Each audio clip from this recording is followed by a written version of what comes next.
All right, we are live. Welcome into episode 3 of the Wildcard Lads. I'm Ryan. I am Peter. And I'm Markello. Welcome back, guys. So All right, week 2 full of injuries. You guys ready? The injury week. Yeah, probably the worst it's been in almost a decade. It seemed like every couple minutes someone was losing someone on their fantasy team. So I think It was just star players too. Yeah, it's crazy because a lot of these guys complain that they don't want a preseason and they want to shorten out the preseason. And we're kind of like seeing what the result is. Like you see these injuries in the beginning of like preseason, you hear about this kind of stuff, and they heal up by the time starts up the season. But I don't know, it's looking real bad for a lot of these star guys out there. yeah, I don't know if anyone got hit worse than the 49ers. It seemed like they lost their entire starting team in one game. I know the defense got hit really bad. Defense got like rocked. And They Garoppolo, trade out Buckner. They trade out Buckner, right? Thinking that they have depth at the position, at the line. They draft Kinlaw. They think they're on top of the world. Then in the span of 3 plays, they lose Solomon Thomas and Bosa, both ACLs. Oh, Solomon Thomas was a confirmed ACL? Yeah. Damn, it's rough. They signed Ziggy Ansah, though, like right after the next day. Yeah, he'll do something, but like does that substitute the loss of Nick Bosa? No, but you can say it now. The Niners Super Bowl chances are done. Oh, yeah. I think they're Jimmy G too. The quarterback high ankle sprain. I don't think they're going to make the playoffs. I said last week I think 3 teams out of the NFC West are going to make it. I assumed it would be the Niners, but with all the injuries now, and the Cardinals are going to go 5-0 just on their schedule. Seattle, their next few games. So I'll tell you right now. I don't even know they're going to be the Giants this week. Just to be honest with you. Yep. All right. I mean, the Niners have it kind of easy over the next couple games. They have the Giants this week, the Eagles next week, the Dolphins. I mean, the only rough games I see them running into is like the middle of their schedule where they have to play the Rams, the Patriots, Seahawks, Packers, Saints, and Rams again. I mean, if they get Deebo Samuel back, which they will by that time, and George Kittle, they'll have a chance. They're not going to be terrible, but they're obviously not going to be the powerhouse they were last year. But with the Kittle thing is, I think they're trying to like rush him in. Is he playing this week?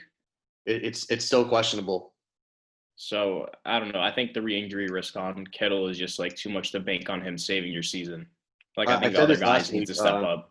It was like they said he was expected to play, but he had the same kind of injury last season, and I had him, and he didn't come back. He is coming back. He's playing against the Giants. He might now because they're they're desperate. Well, they need him. Yeah. No, it was reported by Schefter this morning, literally right before our Zoom call. Yeah. All right, well, they believe George Kittle will return week 3. Hopefully Garoppolo plays because at first they thought he'd be gone 4 to 6 weeks, but then they were saying it wasn't that serious. It wasn't as bad as they thought. High ankle sprain. So, but you guys want to go to the first match of the week? I mean, Thursday night, the Battle of Florida. So we got the Battle of Florida. Jacksonville and the Miami Dolphins. Let me start off. I am done picking against the Jaguars. I'm the biggest Minshew fan. I came in, even though I believe in Minshew, I'm saying that the Jaguars are going to lose. The team's not good, and he should have beat Tennessee last week. He won week 1 against Phil Rivers and the Colts. I'm going to have him beating Ryan Fitzpatrick at home. DJ Chark hasn't been as big of a factor as we thought. Minshew's really looking like a younger Drew Brees, spreading the ball around to 9 different receivers. So whether it's tight ends or whoever the case is, you think they trade Leonard Fournette, they don't have a running game. He finds a way to move the ball, move the chains, third downs, he moves it. And Ryan Fitzpatrick looks horrible. So I think this is an easy smash on the Jaguars for me. Well, I don't even think their running game's that bad. What's the rookie again? Robinson? Yeah, he doesn't look like awful. So I think that's definitely like helping Minshew look, as good as he is right now. I understand, but no preseason and trading Leonard Fournette and be like, okay, next man up. You really expect didn't we all pick the Jaguars to lose the first 2 weeks? Yes. Yeah, so I think I had. Did I have them winning last week? I think I had them winning.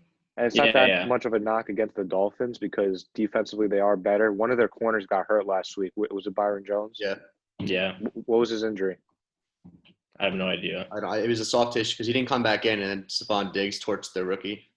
Yeah, so this is not a knock on them as a team. I think they are better than they were last year, and I think Tua is going to come in sooner rather than later.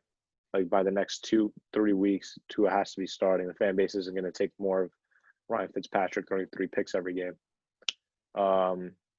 It's almost Tua time, but since it's not, I'm going Minshew and the Jags. Yeah, I think I got to agree with you on that. I think we all had the Jags coming out as like a tanking kind of a team, but I think Minshew like wants to solidify his spot as franchise QB there. So I think he has like a do what you got to do mentality, and he'll do what he's got to do to win. We saw it week 1. I mean, last week he should have won, but yeah, I think I have him coming out here convincingly and beating the Dolphins. Yeah, I'm also picking the Jaguars. There's 2 teams that I have to apologize to since we started this, and the Jacksonville Jaguars are one of them, and the Las Vegas Raiders. I said they were not only going to get to their 7-win total last season. It's only been 2 weeks, but they're 2-0, and it looks like I'm going to be wrong on that one. But we'll talk about the Raiders later. Jacksonville are another team that I was completely wrong about. I thought they'd be terrible. Minshew just has a way; he just wills them. He's just really good, Minshew. I said this last week that it's not really a story anymore. I mean, I believe in him as Jacksonville's franchise QB. And Jacksonville's put up 2 performances against their own division where I think they're going to compete for the AFC South. Like, I'm that confident. I don't think the AFC South's that good to begin with. And I think Jacksonville showed that, because a lot of people picked the Colts to win the South, which they still could. And Tennessee were probably the other favorites after Hopkins got traded. So, like, against 2 of their best, opponents in their division, I thought Jacksonville looked like the better team both weeks. So I'm picking them Thursday night. I think Jacksonville's gonna be 2-1, and they'll be happy. Yep, dude. If you went into the season saying, "Hey, Jacksonville fans, what if I promise you your first 3 weeks you start off 2-1?" They wouldn't even believe it. Yeah, they'd be like, maybe we'd be 1-3 if we're lucky. We'll win a game. Dude, Jacksonville fans were planning for tanking for Trevor. Yeah, now it looks like it's gonna be the Jets. Yep. Poor Sam. We'll get to the Jets too. I'm very disappointed, man. Are we next? Ryan knows how happy I was when he got drafted. I thought he was finally going to turn the franchise around. I actually thought last year, because obviously in the offseason we didn't know Mosley was going to go down. I thought that was going to be a playoffs team. I thought the Jets were going to sneak in 8-8, 9-7. And boy, was I wrong on that. Then mono happened, and they're just going to ruin his career. We'll get to that later. So that's unanimous for Jacksonville? Yep. All right, Kello, this is all you starting off. San Francisco's coming to MetLife against the Giants. All right, I'll start it because my Jets played them this past weekend, and it looked like San Fran had their whole backup team in, and it just didn't matter for the Jets' sake. The Niners are still a very good team. I thought the Giants played pretty well in Chicago. It wasn't like the prettiest game, which I kind of expected. Hopefully Saquon, recovers well and he's back next year, strong as ever. That was, a bit unfortunate. But the Giants, this is a matchup now where the Giants, I think they need to win or should win just based on what the Niners have injured. I know that the Giants offensive line is still struggling, but that's expected because they have 2 rookie tackles starting. And obviously there's no preseason this year, so, they didn't really have time to build chemistry. But Golden Tate returned last week. I'm not sure if Sterling Shepard's playing because he also got turf toe, so he probably won't play. Yeah. But the Giant, Evan Ingram finally got involved last week. That was good to see. He had a lot of catches. So they need to feature him. Get Slayton the ball more. Slayton was not involved this past weekend, which is kind of ridiculous. But I don't know. If I think Garoppolo is going to play, and Kittle. So it's tough, but the Niners also lost, I think, both running backs. Coleman's not playing for a few weeks, and Mostert has like a sprained MCL, so he's probably out this week as well. Yeah, 4 to 6, I think, is his timetable. Yeah, and the Niners don't really have anything. Well, they have the rookie at wide receiver, but for right now, the receivers are really taking a hit. Yeah. James Bradbury looks good for the Giants. I'm going to pick the Giants. See, I don't really think it's our defense, which is the problem. Well, I mean, first game it was against Pittsburgh, but that's Pittsburgh, whatever. But, our defense was kind of keeping us in that game on Sunday. it's kind of what our offense, sold at the end, couldn't finish out, the game-winning drive. So I think if this is obviously a game where I think both teams are going to have to lean on their defenses very, very heavily. But again, I think I'd rather take the Giants defense being, at health, abysmal as it is, over the 49ers defense with all those, injuries. So I think, like Ryan said, I'm going to take the Giants coming out here and sneaking the win from the 49ers. Look, if you guys are going to sneak a win, it has to be this week. You have the 49ers coming across the country, all injury-riddled. Their quarterback's not 100%. Their tight end's not 100%. That's their whole offense right now because their running backs are out, right? Well, aren't they here already because they they're staying on the East Coast. They stayed East Coast for the whole 2 weeks? Yeah. Well, yeah, they played the Jets this week, so they might as well. When teams travel regardless, they just ask for the same if they're staying on the East Coast, they ask for the Jets and Giants back to back. Or if it's the other way around, if we're playing LA 2 weeks in a row, we'll just stay in the West Coast. Yeah. So no Bosa, no Thomas. Sherman's not even playing. He's still on the 3-week IR, right? Yeah. If you're going to sneak one out, it has to be this week, regardless of Sterling Shepard not being there and Saquon, which is a huge blow to your team. You bring in Devonta Freeman, which do you want to talk about that signing for a little bit? I don't think he makes it any better.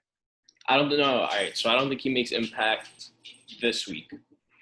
But I don't think he makes impact throughout the season. I watched him his last season there in Atlanta, and he got stuffed at the line of scrimmage every time. Blame it on the offensive line, but I see bad offensive lines around the league now and running backs breaking tackles, and he's not one of them. I get that. I think, he's better than having Dion Lewis and Wayne Gallman split carries, though. Yeah, that's what I was going to say. Dion Lewis had so many carries after Berkeley got hurt, and he's averaging 2 yards per carry. So yeah, you know what I mean? So I'd rather, give the ball to someone that's actually done something other than, the guy that's been Tom Brady's safety valve his whole career. Yeah, so if you guys are going to sneak a win out, it's going to be this week. And I like Daniel Jones, even though a disappointing week 2. Showed promise week 1 and then came back with that performance against Chicago week 2. A tough defense. This defense should be easier than last week's defense, and you're at home. I should pick the Giants, but for some odd reason, I'm saying San Francisco, Kyle Shanahan's still going to find a way to win this game. It's not that hard to game plan against. I know your defense, you said, is looking better, and they're injury-riddled all over. So somebody's going to have to step up. Obviously, Kittle's going to do damage. As long as he's playing, he's going to be active. He's going to be running around the field catching balls. But I don't think your offense is going to score as many points as you plan. You guys are going to score points? No, that's the problem. It's just our offense has to step up big if we want to win. I think it's going to be a similar game to last week where it was, somebody's leading going into whatever the second half of the fourth quarter, and then the other team comes back a little. It's back and forth of just 3 and outs, or whether it's just punting drives, and it's going to come down to the last drive and time management. And believe it or not, I'll take Kyle Shanahan for that. All right, fair enough. So we got 2. I mean, I don't want to pick the Giants, so I'm happy to pick the Niners. All right, so 2-1, take Giants. All right, we have the Washington football team going to face the Cleveland Browns.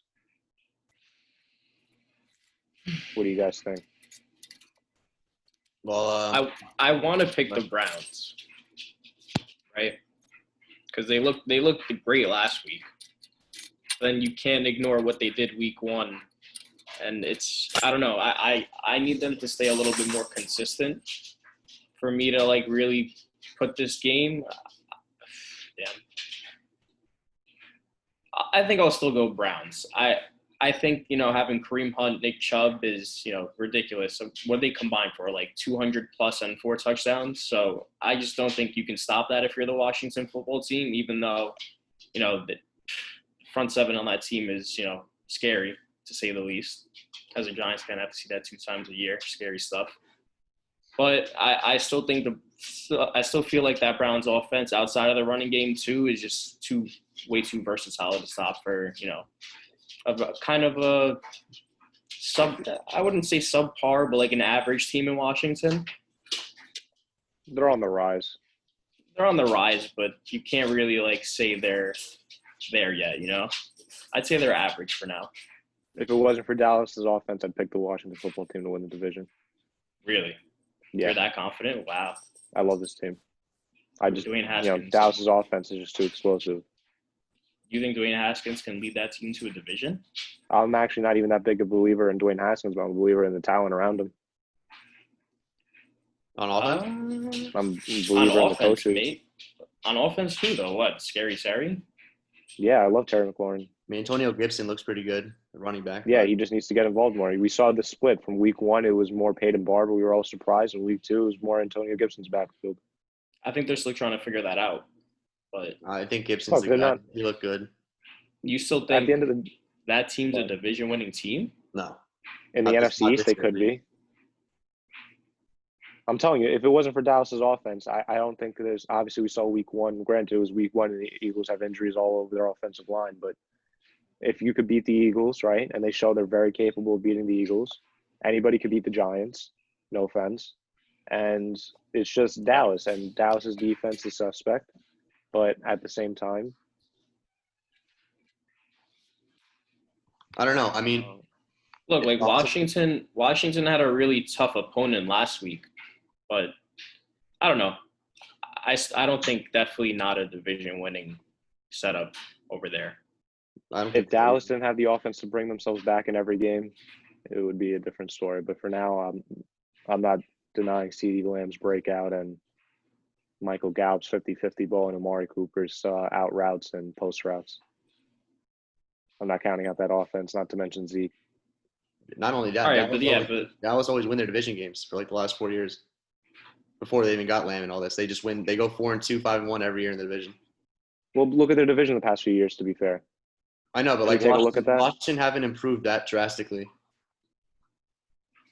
Brian, I like this team. I think coaching matters, I like their front seven. I like what they're working with and what they're going forward with. But for this season, like, I'd be stunned if Dallas don't smoke them twice. Well, Dallas should. They have the offense to do it. That's what I'm saying. Is this game in Cleveland or in Washington? Cleveland. Oh yes, not at Cleveland. Yeah, I'm also going Cleveland. The Browns looked really good last week. That's what I wanted to see more of week 1. Obviously, they're playing Baltimore, and the Bengals are a different category in terms of competition. But either way, I think Stefanski after one game has proven to me that they're going to be a good team. I don't know about great or anything like that, but I think the Browns are going to be pretty good this year. I like using Nick Chubb and Kareem Hunt is running over people. And if Odell continues, hopefully, that was the first time in a long time that he's played. Him and Baker have connected on a long touchdown, and Odell was smoking that guy all night, William Jackson, and he's a decent corner. Hopefully that continues. But Brandon Sheriff's gone for 2 to 3 weeks for the Washington team, so I think Myles Garrett and Sheldon Richardson are going to eat, and I think the Browns are going to be pretty good this year. So I'm going Cleveland. I need Baker to stay consistent. I think in this kind of offense, it'll be like much more like you'll see a lot more of that this year than last year. Like this offense team's trying to find their identity, and that Thursday night game is going to help them figure out who they are. And Stefanski made it clear what he wants to do. He wants to get the ball out of Baker's hands into the running back's hands, and after establishing the run as they did, they're not going to be as efficient as they were against Thursday night for the rest of the year. But still, with those running backs, you're going to be some type of efficient. You get the play action game going, and that's how you get Odell involved. Yeah, so you're going to see the ball out of Baker's hand, and then you're going to see the bomb plays to Odell a few times a game. Yeah, they haven't even involved Austin Hooper yet, really, outside of blocking. So I'm sure he'll eventually get involved in the passing game. Yeah, so I'm going to go Cleveland as well, especially at home. Regardless, when obviously there's no fans, but at home. But I don't think it's going to be, even though it was only 35-30 against the Bengals, the score was kind of lying. It was Cleveland really dominated that game. Mm-hmm. I don't think it's going to be that dominant of a game. I think it's going to be not score-wise, just back and forth-wise. I think Washington's going to put up a fight more than people think. Yeah, I'll have them putting up a fight for sure. It'll be. I don't think it's going to be a blowout. No, it'll be a close one. I think Cleveland. I think Cleveland might be like convincingly winning, but it'll be like close.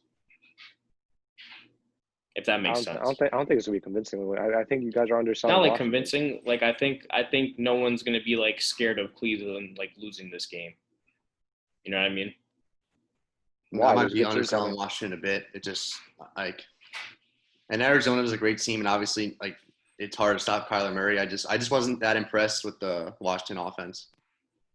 Like, Yeah, I think that's their Murray. problem. I really think that's like their issue. Like their whole You line's have to You have to understand, though, Arizona, like, everybody knew they would be better this season, especially adding Hopkins and Kyler Murray's second year, but we didn't expect this kind of jump to where it seems like there's no defense in this league that could stop that offense. Yeah, I mean, I'm not even blaming Washington's defense. I was just a bit concerned about their offense. Well, look, when you're playing from behind, that really it changes the game script. You can't run the ball how you wanted to. You just have to keep throwing it, and the Washington team can't be productive if you have to throw the ball to Terry. As much as I love him, however many targets a game. He's like the only, because they lost Kelvin Harmon before the season, and looks like he's a pretty big loss because him and Haskins had good connection last season. But like the only thing is, like, Sheriff's not playing this game, and their offensive line wasn't good to begin with. They lost. Yeah, look, I'm not picking them to win the game. I think Cleveland matches up well against them, defensive line, offensive line. I think Cleveland's secondary is going to be better than what they were last year, what they showed. So I think Cleveland's going to win the game. I just think the Washington's still going to put up a fight. Fair enough. Yeah, so I think it'll be a good game. All right, Cleveland, I'm going Cleveland. It's all three of us Cleveland. Yeah. All brownies. I want to talk about Bears and Falcons. All right. Let's go to that. Start it. All right.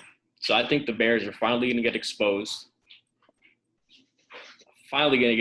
Dude. They walk away with two free wins. Not even that, dude. 2 free wins to begin the season. The first week, Detroit, I'm not even mad. I'm not even mad, bro. I understood. Whatever. It was a 50-50 game. It was a 50-50 game. It could have gone either way. But you can't ignore the fact that Chicago has been gifted 2 free wins to start the season.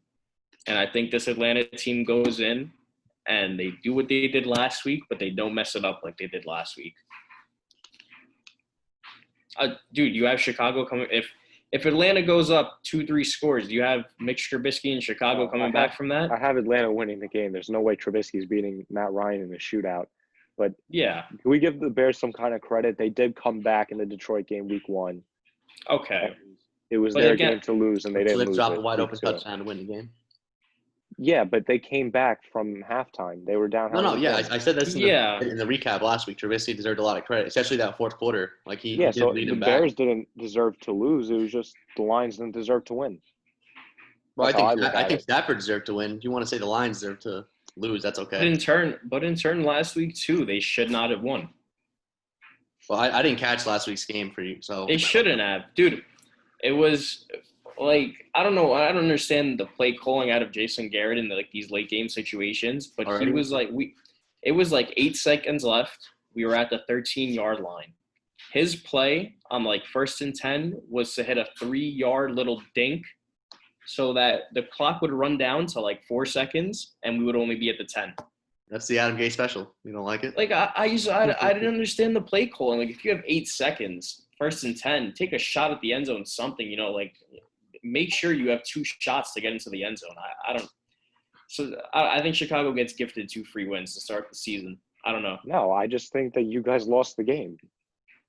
Yeah, and gifted Chicago a win. Oh my God! Wasn't there a play that they were like Eddie Jackson had a pick 6, and I've seen a lot of people called it bogus that there was a penalty that didn't count in third quarter.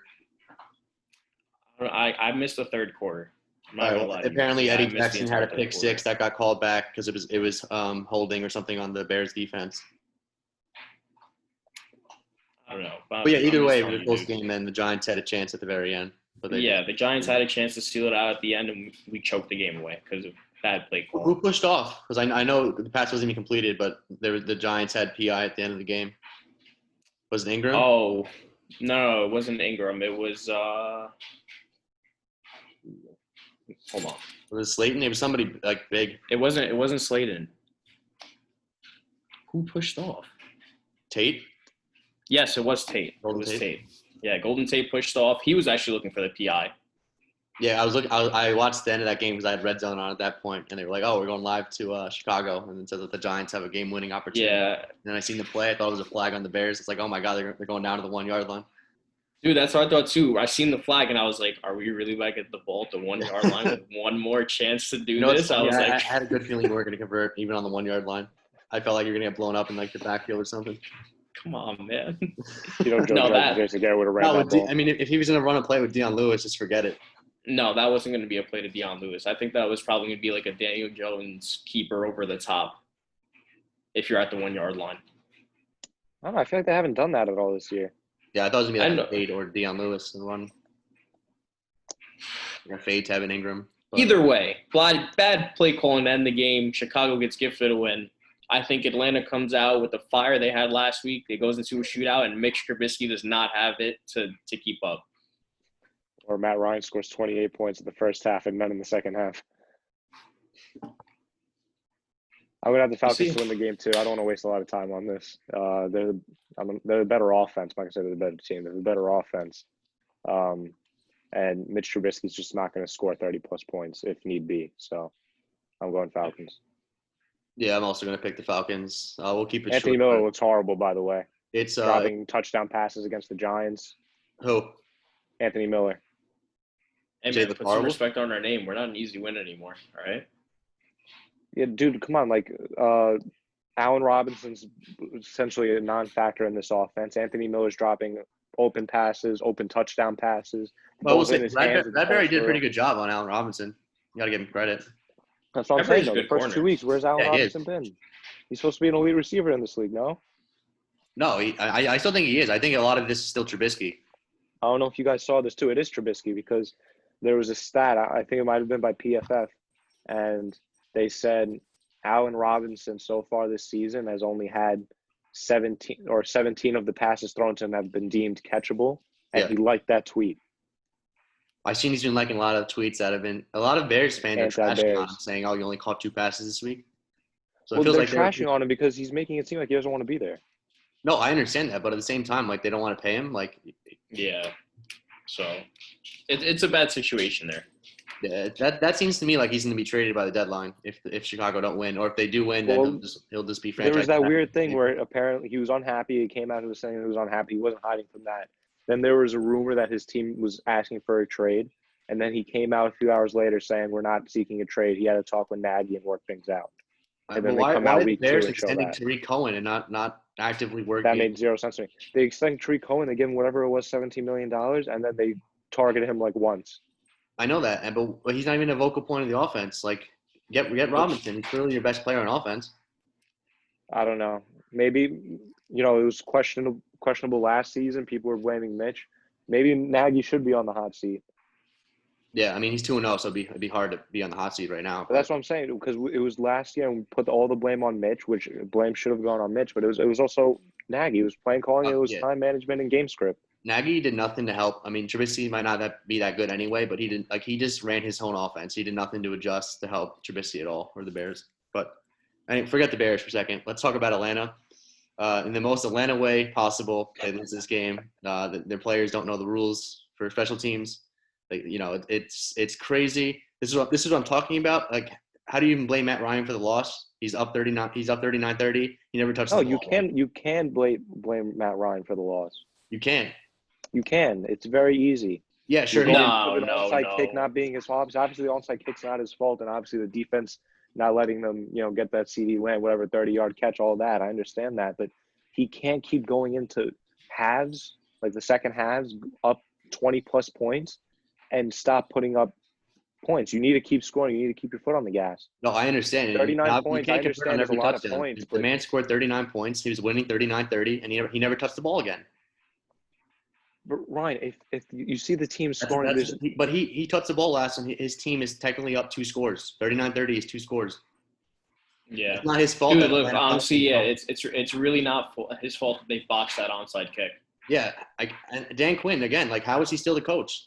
Like, they can't stop anything on defense. It's because they beat San Francisco at the end of the year last year. How do they not know the rules? They beat San Francisco last year. What are they practicing in practice? Like, if that was the Jets and we lost the game like that, like I would say like the NFL is rigged. How does that happen? Like that's Saints almost lost crazy. Like that to the Falcons last year on what was it? It wasn't it Thanksgiving? Yes, it was Thanksgiving. Giving up 3 onside kicks in a row. Granted, there were flags like in between them. Young Hoku is special. All right, we'll give Young Hoku credit. Man's a legend, fantasy god. So Julio Jones. I'm tired of everybody saying he's the best receiver in the league. It's been whatever 10, 11 years, and he still can't get in the end zone. 2 catches. What was that? Calvin Ridley was looking crazy. I understand he has some I kind of think hamstring Julio's thing. injured a bit. Yeah. He's injured every year a bit. Yeah. No, I know, Excuse but not to get in the end zone. at least he stays on the field. Like, He does, but then get I feel like that probably plays into like his ability to score and like make crazier plays than what we're seeing from him. Yeah, I thought Julio honestly was fine the years that Kyle Shanahan was there. It just seems like they don't have like a functional offense coordinator. Right now, this offense is Calvin Ridley. Yeah. I mean, look, they're probably prepping. They know Julio's getting up there. They're going to overwork Calvin Ridley, man, if they keep feeding him 15 targets a game. I don't know. He looks like the Chris Godwin of last year. Pretty much. Yeah, like just feeding. Yeah, you have Julio who gets double teamed and then really just eats.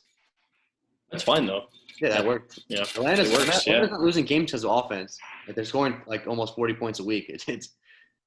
It's crazy. It's defense, special teams, coaching. Is it fair to say we all have penalties. Atlanta winning? Yeah. Okay. Yes. All right. What's the next game you guys want to touch? Cincinnati's going to Philly. Let's just say this. Dak Prescott is a better quarterback than Carson Wentz. He has been for real outside of the MVP season. I said this last year, but like I'm pretty confident in it now. I always loved Wentz. I loved him coming out. I love his talent, but for some reason, ever since he's gotten hurt, and there's been a lot going wrong in Philly. Wentz seems to be like he's regressing. He's just missing passes, and I understand they don't have a juggernaut offense like Dallas, but like Philly don't look functional at all. Philly, to me, they look like a dumpster fire team. Like, it's only been 2 weeks. I know they're gonna turn it around. They're not gonna finish they're not gonna be horrendous, but there's Philly fans calling for Jalen Hurts to come in and start. I didn't see that anywhere. Who's calling for Jalen Hurts to come in? Philly fans, they're nuts. Like, the year after they won the Super Bowl, they were ready to fire Doug Peterson after like 3 games. If you watched All or Nothing, like on their radio show, so they do have an insane like loyal fan base. So sometimes, I mean, in all fairness, though, Wentz is really like working only with Zach Ertz. Yeah, but they have Goddard. I mean, Deshaun Jackson. Yeah. This is way more than they had. I mean, I understand the offensive line's banged up, but like Miles Sanders returned last game, he looked good. You know, I mean, it's not like Dallas. They're not going to be a top 5 offense, really, but like they just look like they look like they're a bottom 5 offense. But I think they'll be able to lean on like people like Miles Sanders and Dallas Goedert this week against like Cincy. Is this game in Philly? Let me check. Yes. Yeah, I'm gonna pick Philly to rebound this week. I know I trashed them, there for 2 minutes, but I don't think they're gonna be a dumpster fire team, but that's what they've shown so far. They're not. Don't get me wrong. They're nowhere near as bad as the Jets or probably the Giants, but Philly definitely disappointing. A lot of people expected them to. They still can compete for their division. I don't think they'll be able to beat Dallas once this year, but we'll see. We said that last year at the end of the year. What was it, week 16 or 17 or something? And it was a must-win game for Dallas to get in, and they lost. And they were the favorites to win that game too. No, I know. Well, that's like the first time Philly's beaten Dallas in so long. And I don't trust Philly. I just don't. Like, I don't think Philly will stop the trio of receivers that Dallas have. But either way, the Bengals, they put up a pretty good fight. Maybe the score was misleading, but Joe Burrow threw 61 times. I hope that doesn't happen again. Yeah, AJ Green looks horrible, man. Yeah, man. I'm hoping that was just one game after a short week, because he missed the whole entire season. But that was a little bit concerning. He had a lot of drops.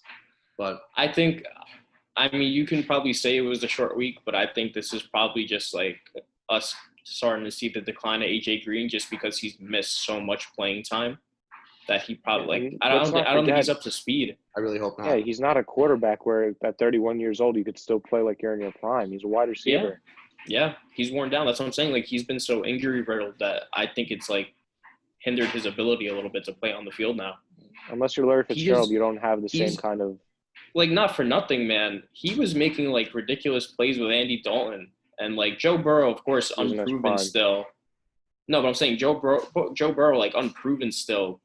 I would take Joe Burrow over Andy Dalton, and he's making like these drops. Proven. He's dropping all like these plays, dude. I don't know. Joe Burrow. I think AJ Green is. Respect on Joe Burrow's name. They got to get Mixon more involved. Like, I know that their offensive line is bad and they're struggling, but like Well, like, What's Zach Taylor why doing? is Gio Bernard still part of the game plan?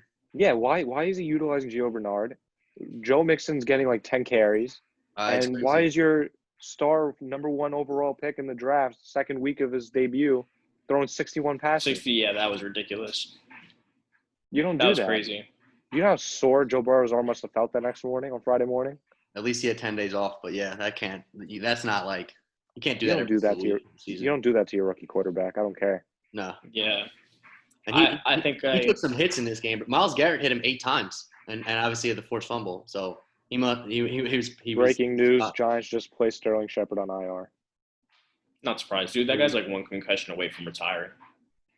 I thought that's what he got hurt at first. So I was glad to see it was like a turf toe, not another concussion. But all right, back to the matchup this week. Yeah, you have Philly. I think I also have Philly. I think like I like Joe Burrow, like you said. I don't think he's like 100% proven yet. Like I really like what I'm seeing from him. But I think if the Bengals are going to rely on him to throw it, like 40 to 50 times a game and not want to get Mixon involved, like you guys are saying, it's going to be a problem for him. And I just don't think the offense is be able to keep up. I think AJ Green needs to step it up. I like what I'm seeing out of Tyler Boyd. We know Geno Atkins is playing? Let's see. He is questionable still. The practice report, did they come out? No, right? Because it's only Tuesday. There's a chance to return week 3. Granted, though, Philly does need to figure it out what they're doing on offense. Do you want to? I don't know if they're going to lean on Miles Sanders just because I know he had that soft tissue injury going on. So, do you abuse Miles Sanders and risk him re-injuring it, and then your offense goes back to your depleted receiver core, or I don't know. I think this is they need Wentz to just settle down. Like he's much better than this. Like. Yeah, of course, but you can't blame him for what he's working with. Like he's working with 30. No, but he looked a lot better last year, and he's working with what's his name? Is the number 1 receiver. Less. Who? I forgot his name. They signed him last year. Greg Ward Jr. He was the number 1 receiver the practice squad of the season. And I understand they didn't play the toughest opponents, but Philly they were winning games, and they obviously made the playoffs. And they ended up beating Dallas, like Peter said, which this also might just be like jitters. There's not. He's what is this? He's like a 5th-year quarterback. There's no such thing as jitters anymore. No, but like there's no preseason, bro. He didn't have any time to warm up, do anything. This is probably him just working it out. I've been saying since the draft, where everybody was saying, "Oh, Dax may be better." All this talk, it's not even close. Carson Wentz is super talented. I've always been on the Wentz train. Dax is better. Even last year, when all the injuries, whatever. And I understand the argument against Dak, the high-powered offense. He's had his whole career, the best offensive line he's had his whole career, all things that Wentz didn't have. But there's the past 2 losses are on Wentz, which we were never able to say. Whenever the Eagles would lose, we would be like, okay, it's because of what's around Wentz. But the past 2 weeks has been because of Wentz. So if he doesn't, I don't even know what he has to change. Jitters, I don't know what it is. Call it what you want. You need to move the ball on 3rd down if you're making as much money as you are. You can't keep having these empty drives. You have a 100-yard rusher, you still lose the game. He's stealing simple throws. Like Zach Ertz. Like how do they not have chemistry? It's they've been together for 5 years. Zach Ertz going on. Draws like a lot of more coverage too. Something is going on. Something behind the scenes is happening. You don't draft Jalen Hurts in the 2nd round just to say, "Oh, we want depth because of COVID." Because that's another suspicious thing. We're 3 weeks in now to the NFL. This is week 3. Have we heard of 1 COVID case? No, we've been good so far. I think 0. I think everyone's good. Yeah. Yeah. The NFL is they're enforcing it heavy. Like a lot of coaches. Yeah, I know all the coaches getting fined. Dude, Gruden maybe they draft. Just got fined for Monday night. Maybe they draft Jalen Hurts because they're scared of the possibility that Carson Wentz gets injured again. He hasn't had the greatest track record of injury. I don't know what it is, but like that doesn't like ensure confidence in me. Like if. No. Yeah, there's no shot in picking the Eagles, regardless if right now they're 0-2. But even if they started off 2-0, I'm not picking them to win this division. Just eye test, seeing how they've been playing as a unit. Yeah, they look like a 6-10 team to me. Yeah, that's what they're playing like, Ryan. And regardless, they don't have Dallas's type of talent, but they're better than a 6-1 team. Yeah, and they'll be lucky if starting 0-2 in the season. What's So the wait, stat? do you have them winning this week or no? I'm gonna have them winning just because I'm giving Wentz one The more weak shot. opponent, or Not even a weak opponent because I believe in Joe Burrow. Just I don't know what Zach Taylor's doing, and I think that's the wrong coach for Joe Burrow. But Yeah, he'll figure that out in a year or two. higher anyway, like last Yeah. year. And we said that I think we talked about this on last week's episode. When you clean out your staff, and especially when you bring in the number 1 draft pick quarterback, if you don't hire like the GM, the coaches, they all have to match up. should just brought Coach O over from LSU. That's what Arizona did right. They brought in Kingsbury and Joe Burrow together. Kyler Murray. Kyler Murray, yeah. Yeah, Kyler Murray. Yeah, Joe Burrow, they should Zach have Taylor. And it's not even a knock on Joe Burrow because he's doing what he has to do to win. And did you hear him post game? He's like, I'm not used to losing. This sucks. This is unacceptable. Yeah. That's what you want to hear from a franchise quarterback. This is unacceptable. He's like, this is the first time ever I've lost 2 games in a row in my entire career. Yeah. Telling you, man. I love that. I love Coach. Get Coach O out of the bayou, bro. Bring him up to Cincy. Yeah. So that was more of a thing, I think, with Joe Brady. So unless Carolina could go back in time and lose more games to get the number 1 pick. Anyway, so I'm going to have the Eagles winning and it's just purely benefit of the doubt. The offense should score points. This could be the week Philly get it together a little bit. Or it should be. Look, if it doesn't happen this week, it's not going to happen for most of the year. Yeah. Write them off of the season if they lose this game. All right, so what's the next game we got?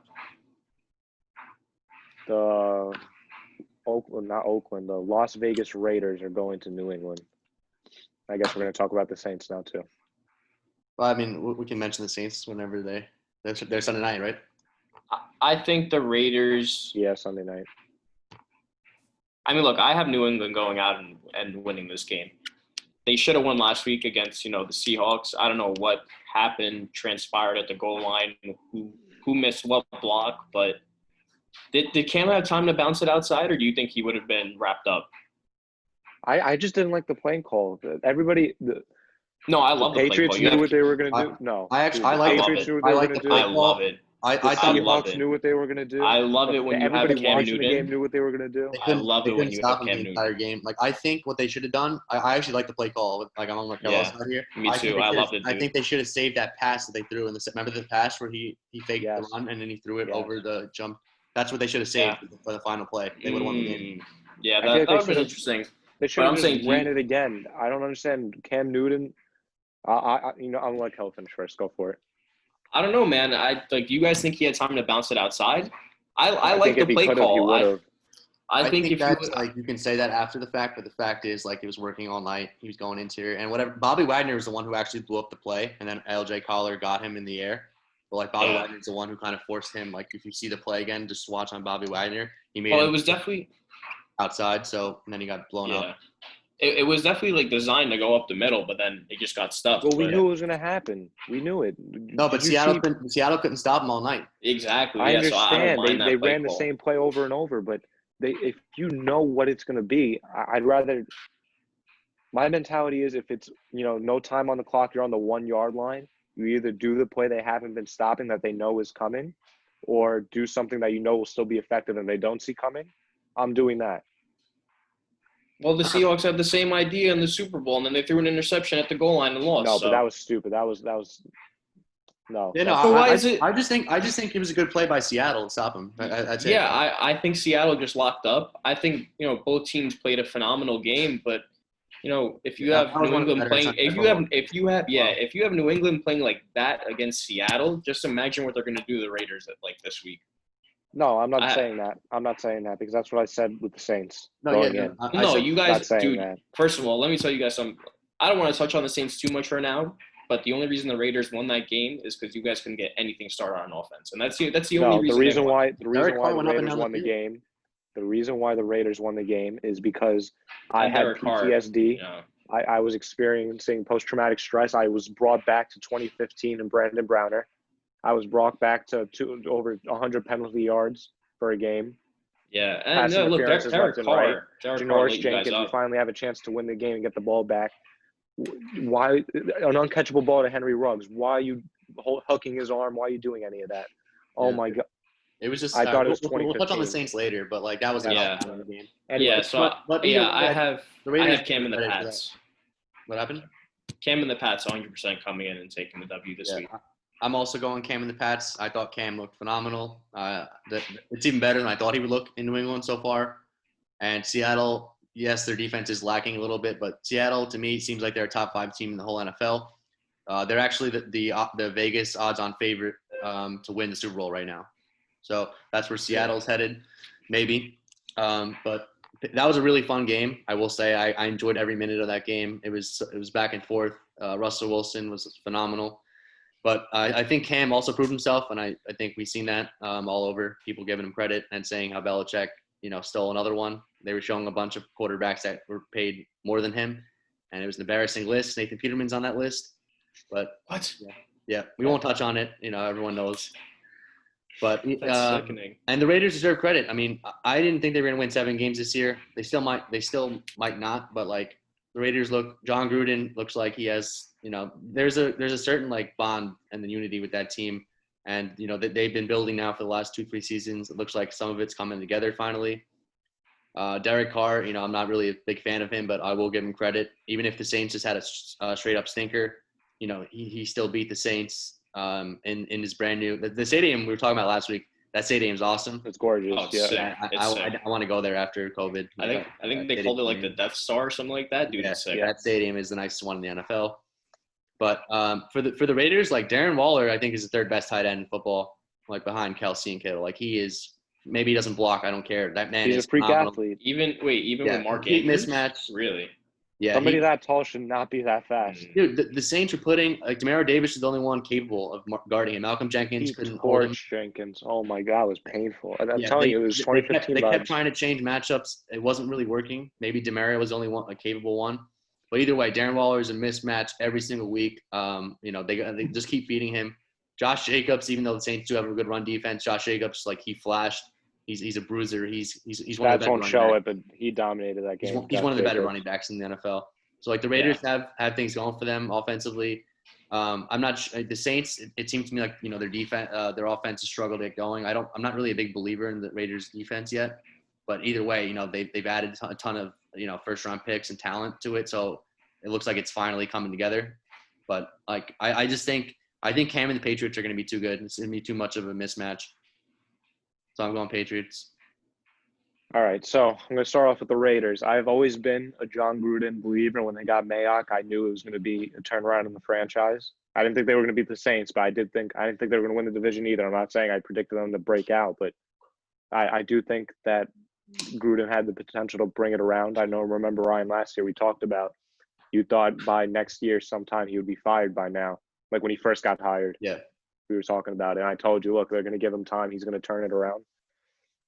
And it looks like it so far. They're putting, the right pieces around Derek Carr. They're giving him every reason to prove it to them that, they inherited him. Even though they brought in Mariota, they inherited Carr. Everybody was putting him on the hot seat saying he needed to be replaced, all this and that. And he said, I'm tired of the disrespect. He said that before the season. And he's come out and he's shown it. 34 points against the Panthers, given they have a putrid defense. But he did the same thing against the Saints. And that's supposed to be a top 10 defense in the league. So the Raiders are going to be good. But going to the Patriots, I will admit when I am wrong. I am not a Cam Newton believer. I made that very clear on our first podcast. Everybody who knows me know I'm not. And this is the best I've seen Cam Newton since his MVP year. Cam Newton looked amazing. And I'm not even giving credit to, the system making him better. His arm just looks like it has life in it.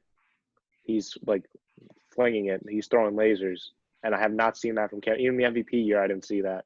It was more just his rushing, upside that really got him that MVP and made that team so dominant. This year, it looks like to be, obviously he's still his rushing component, but his arm looks amazing. I'm very surprised if Pats are letting him go rogue how he's running it, considering how banged up. I think Belichick and McDaniels are having fun with him. Like this man's gonna have over 10 goal line touchdowns for sure, like 12 to 14 goal line touchdowns. Cam Newton looks great. Yeah, he's just such a big body too. So how do you stop him at the goal line? It's like a tight end running at you. You know what I mean? So let's be realistic about it. I'm still gonna be hesitant. let's look at their first two opponents. They played Miami, and they played, even though Seattle's a Super Bowl team, Super Bowl contending, and they are, it is easy. Atlanta showed that it's easy to score points on that defense. Seattle might be good, like a last drive kind of, bend, don't break, win the game. But a defense throughout, if you're a good offense, you could score points, 20-plus points against that defense. So verdict's still out on the Patriots' outlook, but he's worrying me about my Bills winning the division prediction, Cam Newton. Cam Newton played great. I was very impressed. I'm going to have him beat the Raiders just because I think he's that good. A lot can happen when you're throwing to, what's his name, Demetrius Bird. No, but look, and Cam Newton doesn't even have – I felt like his talent in Carolina that he just left is more talented than this Patriots offense. So he looks better. I always thought this. I always thought Cam is the type of quarterback. He's rare. Like, a lot of people need help, and that's fine. Like, that's most quarterback situations. Cam is just so physically gifted, especially when he has the arm now that's back and he's healthy. He's one of the top only 5 quarterbacks in the league who doesn't need like that much help. He's just a everybody was saying That's last year, Tom Brady has no help. Tom Brady has no help. Cam Newton with the same weapons, if not worse, because no Mohamed Sanu there. Well, look, Cam Newton is this team looks night and day than last year. Only Michelle times he didn't have like 20 yards rushing, Michelle. Like but like what I'm saying is Cam Newton is like 10 times the like athlete Tom Brady is. Yeah, I mean. I understand, but he just Tom Brady like looks better in the Patriots. Obviously, they changed their offensive scheme around him, but he looks better in a Patriots uniform than Brady did last year by far and away. Yeah, no, of course, yeah. So I'm not taking. I'm going to go Patriots. I'm going to send my apologies out to Cam Newton, any Cam Newton fan. But verdict is still out. I'm not saying he's going to win the division yet, but I am worried for the Bills. All right. Next, you want to do Rams and Bills actually? All right, sure. Since we're segue into the Bills, it's a tough one. I'm already seeing on Twitter Josh Allen. Back to the Seahawks. Actually, we didn't even cover the Seahawks yet. Russell Wilson's going to win the MVP this year. Yep. I was wrong on Drew Brees. Drew Brees looks awful. It's Russell Wilson's year for MVP. Anyway, Josh Allen. People are already saying, sign him up for MVP. I'm seeing it on Twitter. I don't know if you guys are. He just won Player of the Week this week. Yeah, and he has looked amazing. He has torched the 2 teams that he just played, but they've also been putrid teams. So, Again, not impressed. And I think he's in for a rude awakening when the Rams come in, and I think the Rams are going to win this game. Really? Jared Goff, yeah, I have the Rams winning this game. At Buffalo, this game is. Okay. So it's going to be cold. Those LA Sunshine boys are, they're going to get bruised up. I'm a believer in the Buffalo defense. Their offense, Stephon Diggs, what a great addition. Yep. Like, we knew it would open up the offense, but this is Not great. This You have much. This is and look at the Vikings without him. Granted, maybe it's not all him, but like it's the defense By the way, guys, I said it. Kirk Cousins, horrible. Stinks. Yeah, but that wasn't a surprise. He stinks. He stinks. Yeah. Anyway, just saying, dude. Throw 150 yards through 3 picks. Yeah, he's horrible. Like, listen, you can tell me whatever I know he doesn't have Stephon Diggs there. I know his defense stinks, but at some point, you're down in the game the entire way. You got it. You're getting paid over $100 million. Bro, yeah. Back a little bit. We'll get to that. Kirk Cousins played for the bag and then disappeared. Yeah, we'll come back to Kirk, but that's unacceptable. Anyway, Stephon Diggs has opened up this offense. Not only is he a decoy for players like John Brown or whatever, Dawson Knox. He opens up the game for Dawson Knox now. Josh Allen's rushing ability, we knew what it was. He still needs to take care of the ball. He fumbled against the Jets. We saw that. Yeah. He still needs to take care of the ball and, learn how to slide and all that. He still has things to learn. And he's still overthrowing some people. That's not going to change. But I feel like everybody had the notion that he's just going to overthrow Stephon Diggs. Stephon Diggs is going to get like 2 or 3 catches a game for like 50 yards. But Stephon Diggs is catching like 8 for 100 just because their run game is, it's different. They have the rookie Zach Moss in there. They still have Devin Singletary, but Josh Allen's a better runner than both of them. Yeah, he's the main runner. So that's it's hard, bro, because Stephon Diggs is fast. Whether he beats you going deep for a post or a comeback route, because he's a brilliant route runner. You still have John Brown who could torch you deep too. So the defense has to keep them honest. And when you do that, you open up the field for Josh Allen to run out there, or you have Dawson Knox and Cole Beasley underneath. Sean McDermott is a top 5 coach in the league. Nobody gives him credit for it because they're in Buffalo, and there's not enough attention. That's a top 5 coaching staff. That's why I have the Bills winning the division. I do. I'm still going to stick with it regardless of how good Cam looked, just because of talent around Cam, and whatever the case is. But the Rams, I love the way the Rams look. Jared Goff, we already knew what he is. He's not a bad quarterback. He's not He's bad. a system QB. No, you need the system works. Give him time. And That's what I'm saying. Yeah. No, And that's what I'm saying. The system makes him look I don't know if you guys have amazing. watched the Rams games. I think Week 1 was nationally televised. The Eagles game wasn't, but I still got to watch the Eagles game. The Rams offensive line is playing great. Yep. Nothing like they were last season. Shocking because they didn't really add anybody, but they got Harbison back at right tackle. They're healthier, but still, it's not any new names. Unfortunately, their backfield is riddled with injuries. I'm pretty sure everybody has an injury in that backfield. Yeah. So the only thing that's going to be concerning for them is running the ball. I think they need to bring in another running back. I thought Devonta Freeman obviously was going to go to an NFC East team, but I think they should have at least considered bringing in somebody. They need somebody in that backfield. It doesn't have to be a workhorse, but Cam Akers has a rib injury. Darrell Henderson has some soft tissue injury. Malcolm Brown just got injured last week too. So the backfield's concerning, but Robert Woods, Cooper Kupp, they're doing the job done. Tyler Higbee, 3 touchdown catches. Yeah. Freak. Yeah, so Sean McVay knows how to move the ball. He knows how to work. Him and Goff have been working now together for a few years. Same thing with Wentz and Peterson. I like the way the offense moves the ball. I love Jalen Ramsey. He's doing his job against the number 1 receivers on the other team. This is going to be a great matchup between Ramsey and Diggs. I think he's going to give Diggs a tough time. Aaron Donald's still Aaron Donald. The linebackers are a little bit suspect, but I have the Rams sneaking out a win in this one. I just think that the Bills are on a high after playing 2 bad teams, and they're in for an awakening when they play somebody of actual talent. What do you guys think? I'm trying to decide right now. All right, yeah. I like both teams. I think both teams look really, really good. A great game. Yeah, I think both teams have looked really amazing through their first 2.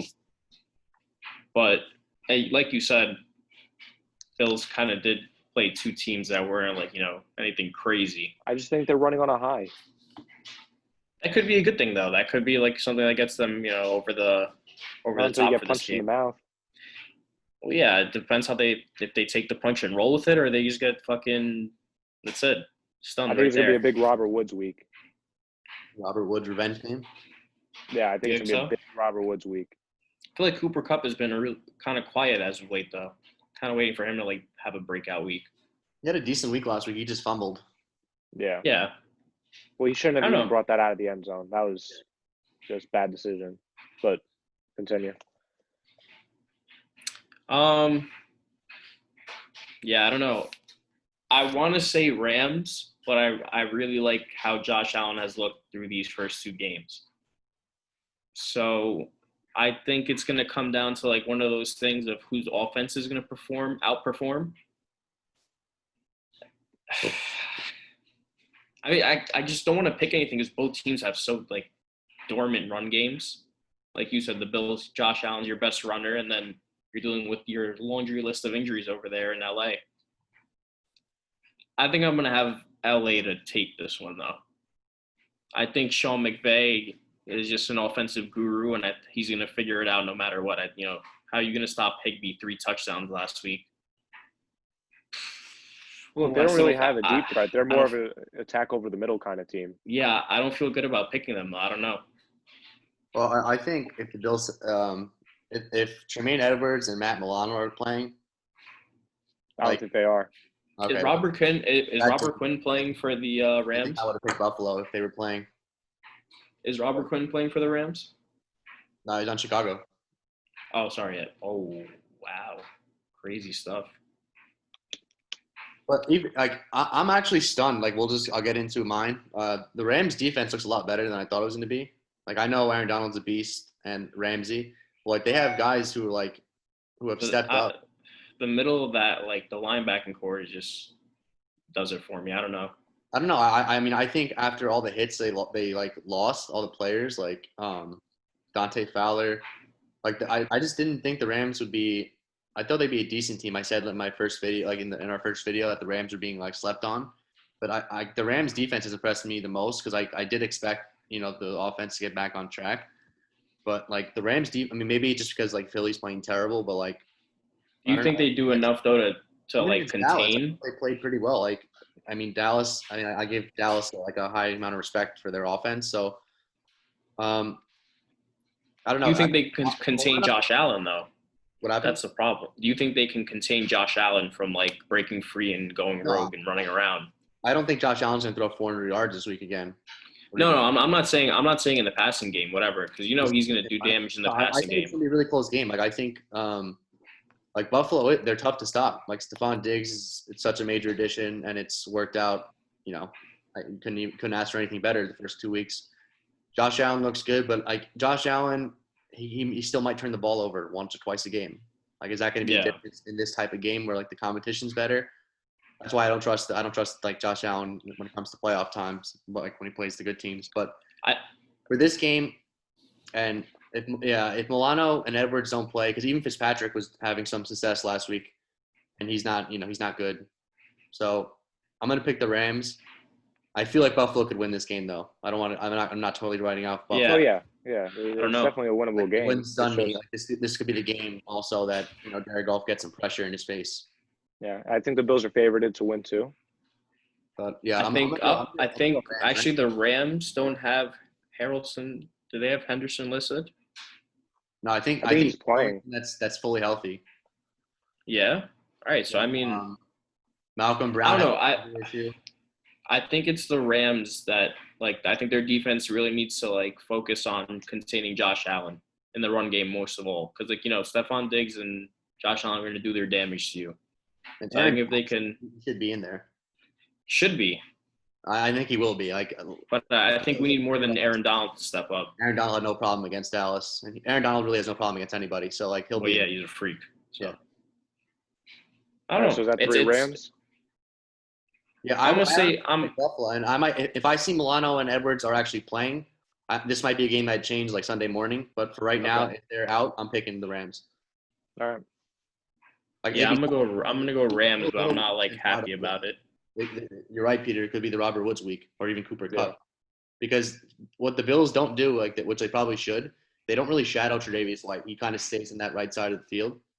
So if I was the Rams, I'd put my rookie out there, Van Jefferson. He's a good route runner, but you kind of I don't want to say sacrifice him, but you kind of give him to Tre'Davious White and you let Woods and open up the field for the other two. Yeah. And Higbee, and especially Higbee. If there's no linebackers for the Bills, those linebackers are really good. Like if Edwards and Milano, it's going to be Edmonds is a problem too. I don't know. All right. It's a very 50-50 game. Let's move on because we still have a lot more games to cover. They're a lot more interesting than last week. You guys want to talk about Houston going to Pittsburgh? Yeah, we can mention Houston looks really bad. Houston looks really bad, man. Yeah, such a hard schedule to open up. If Hopkins was still on this team, they would have had a chance. Yeah. All of these weeks. Yeah. Well, they'd still probably be 0-2. Yeah, but to have a chance. Yeah. Just be competitive on offense. I mean, look, but then again, also, if you have Hopkins on the team, you don't have David Johnson, but still, it doesn't help that you have David Johnson now. What did David Johnson give you against the Ravens? 34 yards? Oh, absolutely nothing. That's what I'm saying. It's a very rough going for the. It's mostly their offense. Yeah, look, their defense doesn't look great. Houston to win a game until they show me that they can move the ball. And it's not even a knock on Deshaun Watson. It's just everything around him. What are you going to do with that? Yeah, exactly. This might be one of the worst. It's below average, this offensive unit. Take the quarterback out of it, it's below average. You know what it is? I think people look at it and just see names and they're like, oh yeah, he has this guy Brandon Cooks, and it's just a name. Will Fuller hamstring. Will Fuller hurt again, week 2, and he's gone. Always. That was the part of the Hopkins deal that kind of pissed me off the most. Is they were basically banking on Will Fuller to stay healthy for full 16 games, and we all know he never showed you anything. It never happens. Every year he has something. The season, I don't think. Why are you betting on him for 16? I don't know. Yeah, I don't want to waste a lot of time on this game. Pittsburgh's a better team all around, maybe besides quarterback. Obviously, Watson, I'd take Watson over Big Ben. But I think that's the only position that they have won.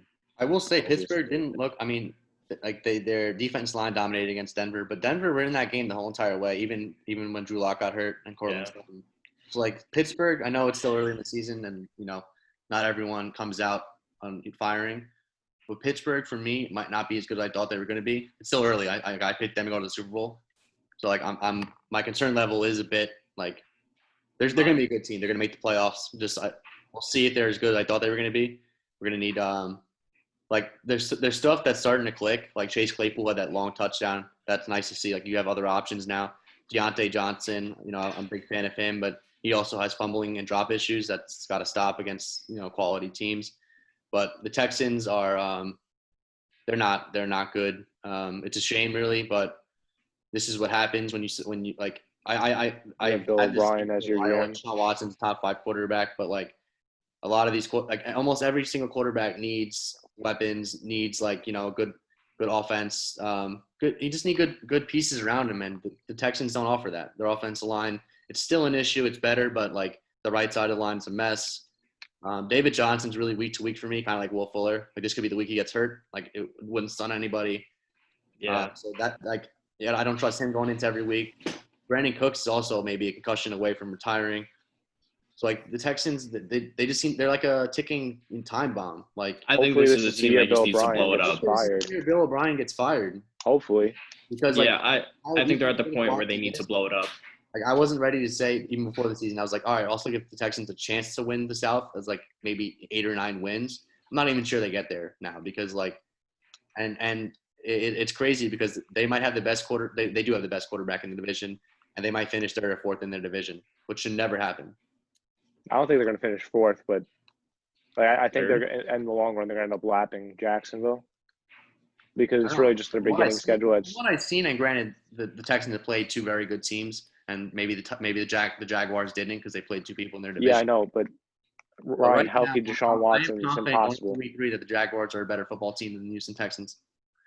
Yeah, but it's impossible. It wouldn't stun me if the Jaguars beat them at least once. They probably should beat them once, at least. Yeah, I think Houston just looks putrid.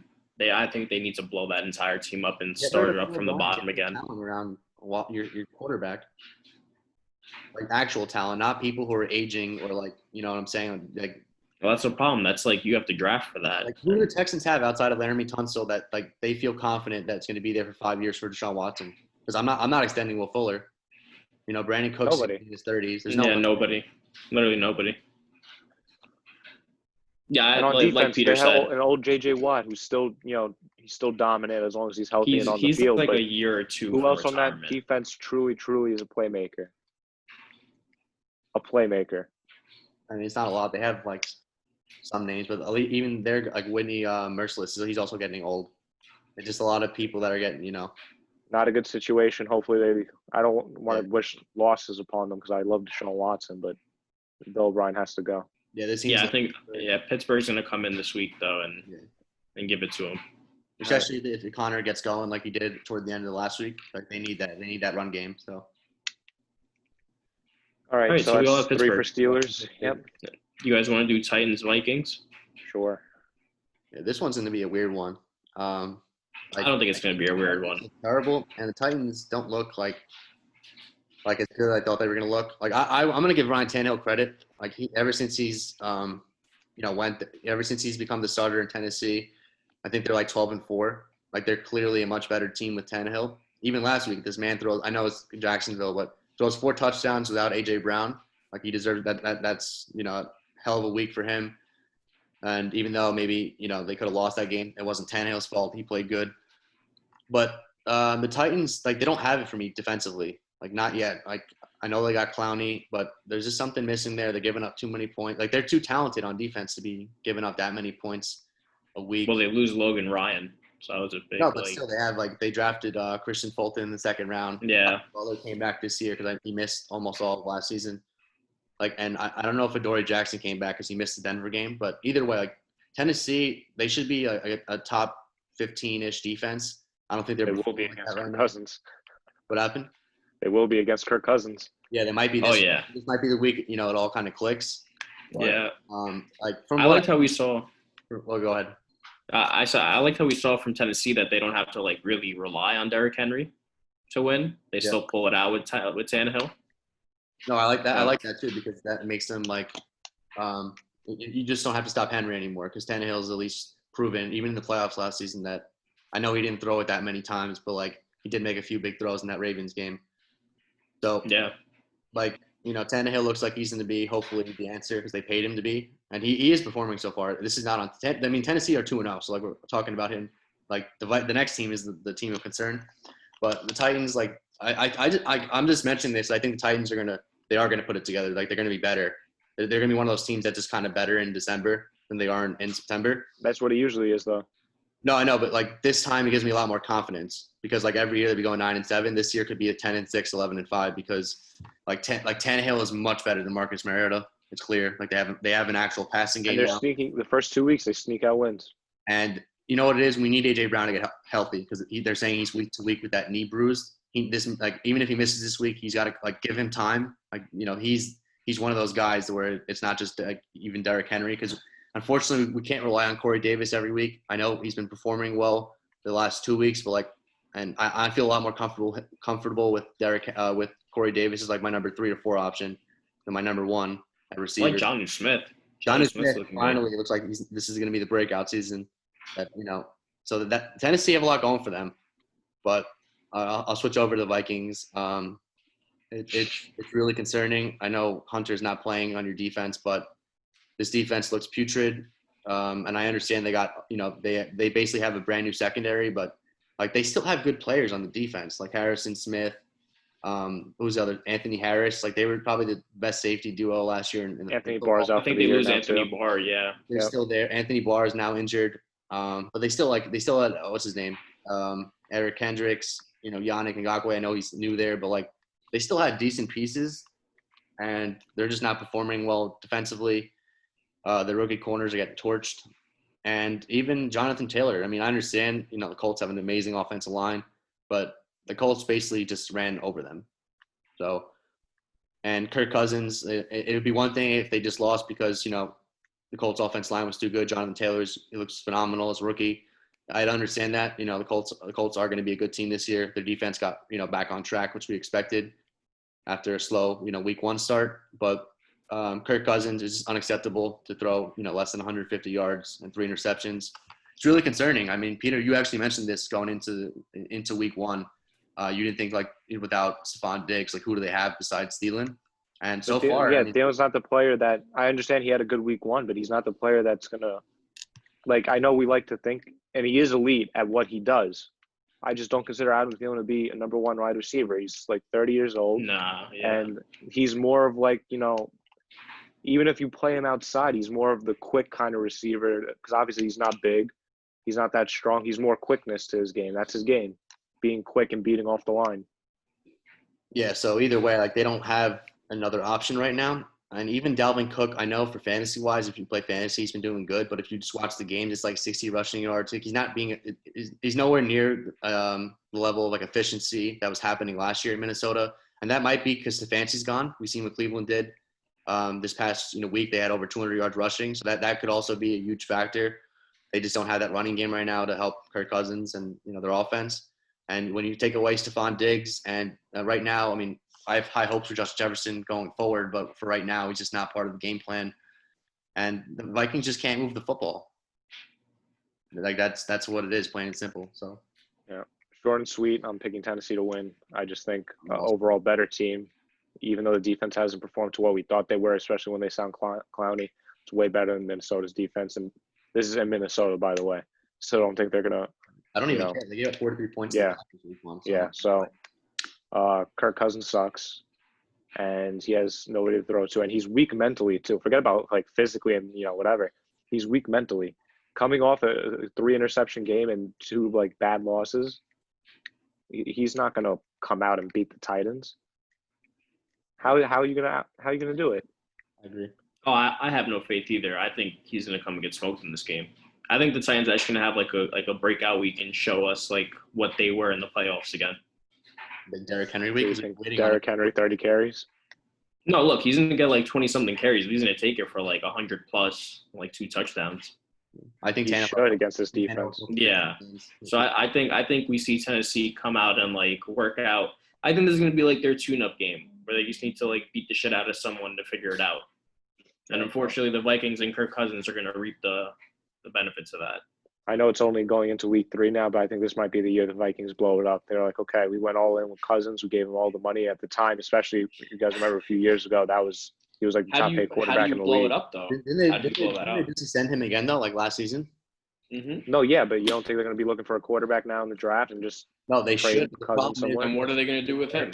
They're going to have a top 10 pick this year. The Vikings. They just Wait, gave Zimmer a contract extension before the season started. What are they gonna do with Cousins? Whether it's trading him or I don't know. Who's gonna take him? He's not going to be the quarterback of this franchise if he keeps playing like this. No one's gonna take him on his contract, dude. His contract's like hefty. Mike Zimmer should probably be fired, but they just extended him. So like, what happens there? Like, I highly doubt he'll be fired this year. No, I'm not saying they're cleaning house. I'm just saying rebuild in terms of roster, not But I don't coaching staff. I think you gotta in order to get. I think you gotta clear the whole entire house. Yeah, but that's not, we know that's not what happens in the NFL. That's not what's going to happen. They're not going to clean house. Yeah, but it doesn't happen because it's a sucky franchises to keep the sucky head coaches or GMs, and they don't. Can I read you some of these games that the Vikings have coming up? Okay, they have Tennessee. They lose their 0-3, right? Then they play the Texans next week, which it's a 50-50 game, could go either way. We give them the benefit of the doubt, give them the win. Play Seattle. They're not being Seattle. I know the Falcons always find a way to lose, but the Falcons should beat them the week after. Packers should torch them again. Lions, that's a winnable game. Bears, winnable game. And then Dallas, it's a hard schedule. Tampa Bay, New Orleans at the end of the year. They never beat the Bears anyway, even when the Vikings like Chase Daniels beat them last year. So they play the NFC South. It's not a good schedule. The Vikings are how they're playing. I was ready to already call their season for playoffs. I think they're done. So especially in the NFC, they're not making the playoffs. Yeah, they're not making the playoffs in the NFC, even with an extra spot. They're not making the playoffs. There's too many good teams, and they're not going to beat the Packers. They're going to get swept by. They already lost once. They're going to get swept by the Packers. So yeah, I don't think they're going to beat the Bears either. They never really do, even when they were good. So and the Bears are already 2-0. They're 0-2. Not a good start you want to get to in your division when 2 year teams are 2-0 and you're not. All right, so we're all going Titans, right? Yeah. Yep. Titans. Ryan, I want you to start this one. Jets versus Colts. Well, I will say, for anyone watching, I'm sure you know that this is actually, for this past game, the Jets and 49ers, it was the least watched Jet game, I think, of all time. So, like, the people are fed up. They're done. And that's saying something because as a Jet fan, you guys know for most of my life, we've sunk. We've been, like, terrible before. I've never seen it this bad. This is really, I'm not even kidding. It's not an overreaction. This is the worst team in the NFL. I said this last week, but I thought maybe it was just going to be a 1 week thing where we kind of bounce back. I think we arguably looked even worse this week, not offensively, but defensively. So like this team has nothing in it. Usually we have a good defense. It's not there this year. It's just this is the first game I actually turned off in like the third quarter. I just went over to the Red Zone channel. I just trying to flip through different games to catch what was going on. So like the Jets don't really have anything for me to watch. Like Darnold might not be here next year, especially if we're picking first overall. We'll still see on that. I mentioned that like before the season even started. You're going to have a top 3 pick. The very first episode, I was like, this could be a possibility. We've obviously failed him. I do hope that he has a Ryan Tannehill career arc if we do trade him, which I think it's going to happen. Like I'm pretty, especially if he gets to a team like the Colts or Steelers, some good organization with like good pieces around him. But either way, we'll touch on that when it comes. We're only entering week 3, so there's a long way to go. The Jets have nothing for me to watch outside of Mekhi Becton and Quinnen Williams, who had his best game as a pro. And that was the Quinnen Williams that I wanted coming out. So I'm excited for him. The rest of the team, not so much. So I'll switch over to the Colts because the Jets, like we're going to talk about, they just stink. The Colts, they came back after a disappointing loss in week 1 to a pretty dominant win against the Vikings. That's how they should have played week 1. Yep. That's what we were all expecting week 1. It sucks for Marlon Mack, but I'm so happy that Jonathan Taylor is the guy there. He was a beast coming out. This is a perfect offense for him. He's getting the workload, with this offensive line. And I do like Phillip Rivers, but I'm glad they took the ball out of his hand because he had it too much against Jacksonville. So like I like having Philip Rivers kind of like take a backseat, not throw it 40 times a game. There's no need for that. Like that you need for him and the Colts, you want balance. That's what they have. The Colts defense came alive. They've been building for years, and now with DeForest Buckner, hopefully that continues like the same dominant performance they had against the Vikings, and it will this week because the Jets can't move the ball against anybody. There's no like real options for the Jets to throw to or really run the ball. So the Colts should win this, especially it's in Indianapolis. Like I wouldn't even sweat this game. The Colts are going to win by I don't even know what the spread is, but it's going to be double digit point win for the Colts and 2-1 start for the Indianapolis Colts. Yeah, Phil Rivers looked a lot better last week, regardless of that one tipped interception that wasn't his fault. Oh, and it sucks for Paris Campbell. Hopefully, I mean, he might miss the season, but hopefully, if the Colts they said he might not miss the season, but he will miss several weeks. Come back, so like yeah, we want that for if you are a Colts fan. So, Colts, this is exactly how they should have played week 1, how they played against Minnesota. Expect the same kind of performance, if not better, against the Jets, just because it's the Jets. Yeah. I said it last week too, man. I really maybe one win the Jets have in them this year. I don't see them winning games right now because I'm not even talking about Miami anymore or the Raiders. I mentioned that last week or the week before. I think maybe Denver because they're also like dead. We play them in 2 weeks because of football. That's pretty banged up too. They should really. I mean, they can't flex games out of Thursday Night Football. That should not be on for like you don't want to represent the NFL like that because the Denver's team is dying. Jets are already dead, so that's going to be an ugly one to watch in 2 weeks. Or no, next week, week 4. So it's next week, week 4. This week it's I think Jacksonville and Miami. This game is gonna be fun. Jacksonville and Miami. I think it's gonna be a fun game. No. Anyway, yeah, the Jets. They're not gonna. I'm gonna pick them to lose every single week, and I'm gonna be wrong maybe 1 week. So hopefully that's gonna be. Hopefully they don't go. Hopefully they don't go on 16. Let's say you do. Do you personally? You're the GM. What do you do? Do you take a quarterback? Do you trade back for more pieces? Who do you take? I take Lawrence, but that's only because like the Darnold's contract's running out at this point, unless he's willing to take a pretty cheap deal, which is possible because I don't know. For me, like I think we failed him. I don't think it's gonna work out here.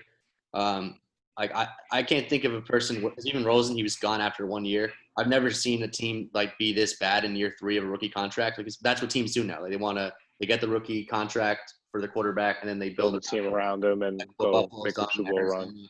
Cleveland, and you see all these teams getting better year and year, year after year with pieces around him. And like we mentioned this before, like the Jets have entered year 3 with like Chris Hogan as an option, and like Bashard Perryman, who's now gone. So like I've never seen this before, and even as like it was a failure from top to bottom. So I think at this point I'm willing to reset. But if we don't change the actual issues, like Gase has to go. Like, you know what I'm saying? Since he got hired. If Gase is still here, don't even bother drafting Trevor Lawrence. It's a waste. And can we get if it's whether it's Sam or whether it's Lawrence or whether it's someone else, maybe Fields from Ohio State, like please get the next guy or even Sam. Just get this guy weapons, please. Like I'm sick of entering each week with Chris Hogan and like this isn't offense in the NFL.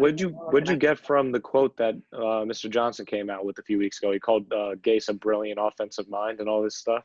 Yeah, but our owners they're a joke. The Johnsons, they're clowns. No, but what'd you take from that? Do you think that was more of a sarcastic that was a vote thing? Of confidence after week 1 of the NFL season. After week 1 of the NFL season, because they know how it is here in New York. Like, and like they're gonna call Gase to be fired. Everyone did it last year before week 8. It was like, we were in week 4 or 5 last year. Everyone wanted Gase gone. Unfortunately, the Jets finished 6-2 last season against some very like suspect teams. So that's what we predicted because the first half was brutal of their schedule and the second half was so easy. No, I know, but like still, like even if we played those teams this year, we wouldn't even win. Like we've gotten worse, which is hard to do. Yeah, every year you've gotten worse. In the NFL, unless you're rebuilding completely, and like a team like Jacksonville, right? Even then, they've already exceeded expectations. They're going to be a better team. Like in the NFL, you should get better year by year. Like it's not really a question. It's just how. Joe Douglas even came out before. I don't know if you guys watch. I know Ryan does. One Jets Drive. He already said, before the season started, we're not rebuilding. We're trying to win now. No, and I know, and he does deserve a little bit of blame. Not all of it because he's only been GM for a year. Like he definitely did upgrade the offensive line. It's not a 1-year rebuild. But like his, the McCann, he failed the Jets. Like he was clearly, this is all him. But Douglas does deserve credit for the offensive line, but he also deserves blame for the receivers that he brought in. Like, we should have kept Robbie Anderson. It wasn't even a question. It was stupid. And he's not even that good. It just, like, he already had chemistry with Sam, and you don't replace him with anyone that's actually proven. You brought in Brashard Perryman, who, yeah, I would have liked as a flyer, as like a number 3 or 4 option, but he came in here. Brashard Perryman was basically number 1. That's number 1. And he's gone already. Like, so that's a failure.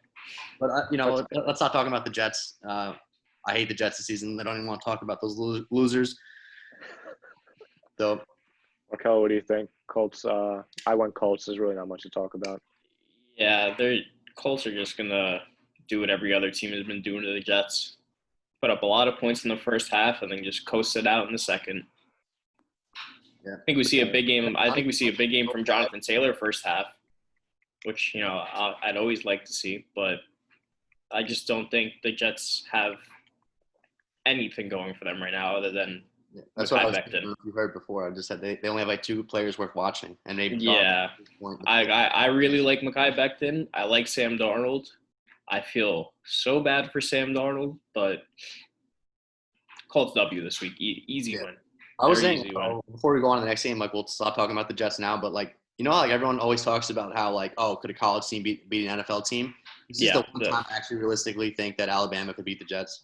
Yeah, you put like an Alabama or like. But usually I would say no. Even that like LSU team from last year could smoke the Jets from this year. The Bengals last season, like just 2019 Bengals, I would still say no. I still think the Bengals will win, like with Dalton at quarterback. For the Jets' sake, this season, I would bet on not any, but I would bet on one of the top teams to beat them. Yeah, like one of the top 4 teams, 100%. I could see it happening. It's sad, but yeah. Next game. Game of the week, or the Sunday's game of the week. Dallas Cowboys are going to Seattle. Well, another great game. This is going to be a phenomenal game. Hopefully another shootout like the last week with Dallas and Atlanta, and even Seattle and the Patriots. They were 2 of the best games of the week. Dallas somehow won. Unbelievable. Like, we talked about it before with Atlanta, but, Dak Prescott had a phenomenal game. It seemed like this man had, 3 rushing touchdowns and a passing touchdown. He was up and down the field all game. Dallas, their offense is explosive. It's, Zeke Elliott. Who's that tight end that had a good week this past week? Schultz. Yeah, Schultz. After Blake Jarman got hurt. That's good to see that they have a tight end. That's hopefully continues that. We already know about their receivers. But Seattle, man, Russell Wilson on his campaign for MVP maybe. I think it's gonna be between him and Kyler Murray. Yep. I really hope it's Wilson. I not only because I said it'd be him, but like he's never gotten MVP. He deserves it. Yeah, he deserves it by now. And I think they'll finish with more wins. Yeah, me too. I really hope he gets the recognition, or finally some credit, because Russell Wilson honestly might be the best quarterback in the NFL. I know everyone talks about Mahomes, but Mahomes has Andy Reid and these guys. Like, Russell Wilson's just been so good for so long. 5 touchdowns, and I understand the Patriots defense isn't what it was. I understand, it's not going to be a top 5 unit, but they still have a very good secondary, and it just didn't matter. DK Metcalf gave Gilmore the work. And it was even good coverage on some of these plays. The ball placement was phenomenal, especially on that Metcalf throw. Like, I know Metcalf caught it with one hand, but that's just phenomenal ball placement. Couldn't have put it in a better spot. And 5 touchdowns against Patriots secondary. I give him a ton of credit. He's a confident man, dude. He was letting it fly against the Pats, dude. Mr. Unlimited MVP. And I'm picking Seattle to win this game, but I think this is going to be another nuts game, like another 35-32 game, something crazy. Yeah, this is definitely going to be like a shootout that comes down to that last drive at the end. Must watch. If you're at home at 4:25, 4:05, put this game on. Yeah, that's definitely going to be like the best, like one of the best matchups of the season. I don't know. Yeah, I think I have Seattle too coming in. I think Russell Wilson for MVP, man. That guy is unstoppable. Who's gonna test the Patriots secondary the way he did? Yeah. Nobody, dude. Like, he was letting it fly. He was testing Gilmore, no issues. It was crazy stuff. Granted, though, the Cowboys do have the offense to go back and forth with them. So I think this is really just going to be, like last week where we see just shootout game, like you said, 35-32, could be even higher. Who knows? Yeah. I really hope I still have Seattle edging it. I really hope that Seattle, because I always like Seattle, even like last year, because I've had people on my fantasy team. So I tuned into Seattle games last year. And obviously, I'm watching this year because they have, Jamal Adams. So I still root for them. I know most Jet fans probably don't. But, I still like Seattle. I love Russell Wilson. I really hope that I know they traded away 2 first-round picks. But if there's some way, please get an edge rusher before the trading deadline. Like, that might be the difference in them winning the Super Bowl or getting there. Because That's why they wanted Clowney to stay so bad. Well, yeah. It's still a major concern for me, even with Jamal. And Bruce Irvin's now gone for the year. So, please get an edge rusher.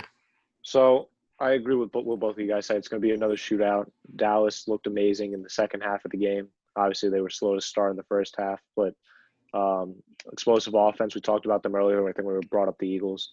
Russ, I agree with everything you guys said. So it's going to come down to, again, a last drive, and I just don't think it's going to be Dallas like with the miraculous win like they did against Atlanta week 2. I think it'll be more like the bad week 1 call Michael Gallup against the Rams and they get screwed out or they just find a way to mess it up.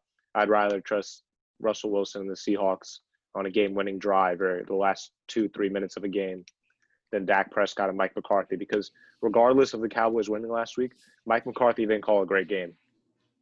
His game management, his time management is still suspect, and he still shows that. Week 1, it was evident, and even last week, I felt like it was evident. Or no? Say it again? Did you agree with the 2-point? I know that was a topic. No, I didn't. You didn't agree with it? Yeah. I actually kind of liked it. I mean, I know I'm wrong on these things a lot of the times, but I do incorporate. Week 1, they should have kicked the field goal too instead of going for it on 4th and 1.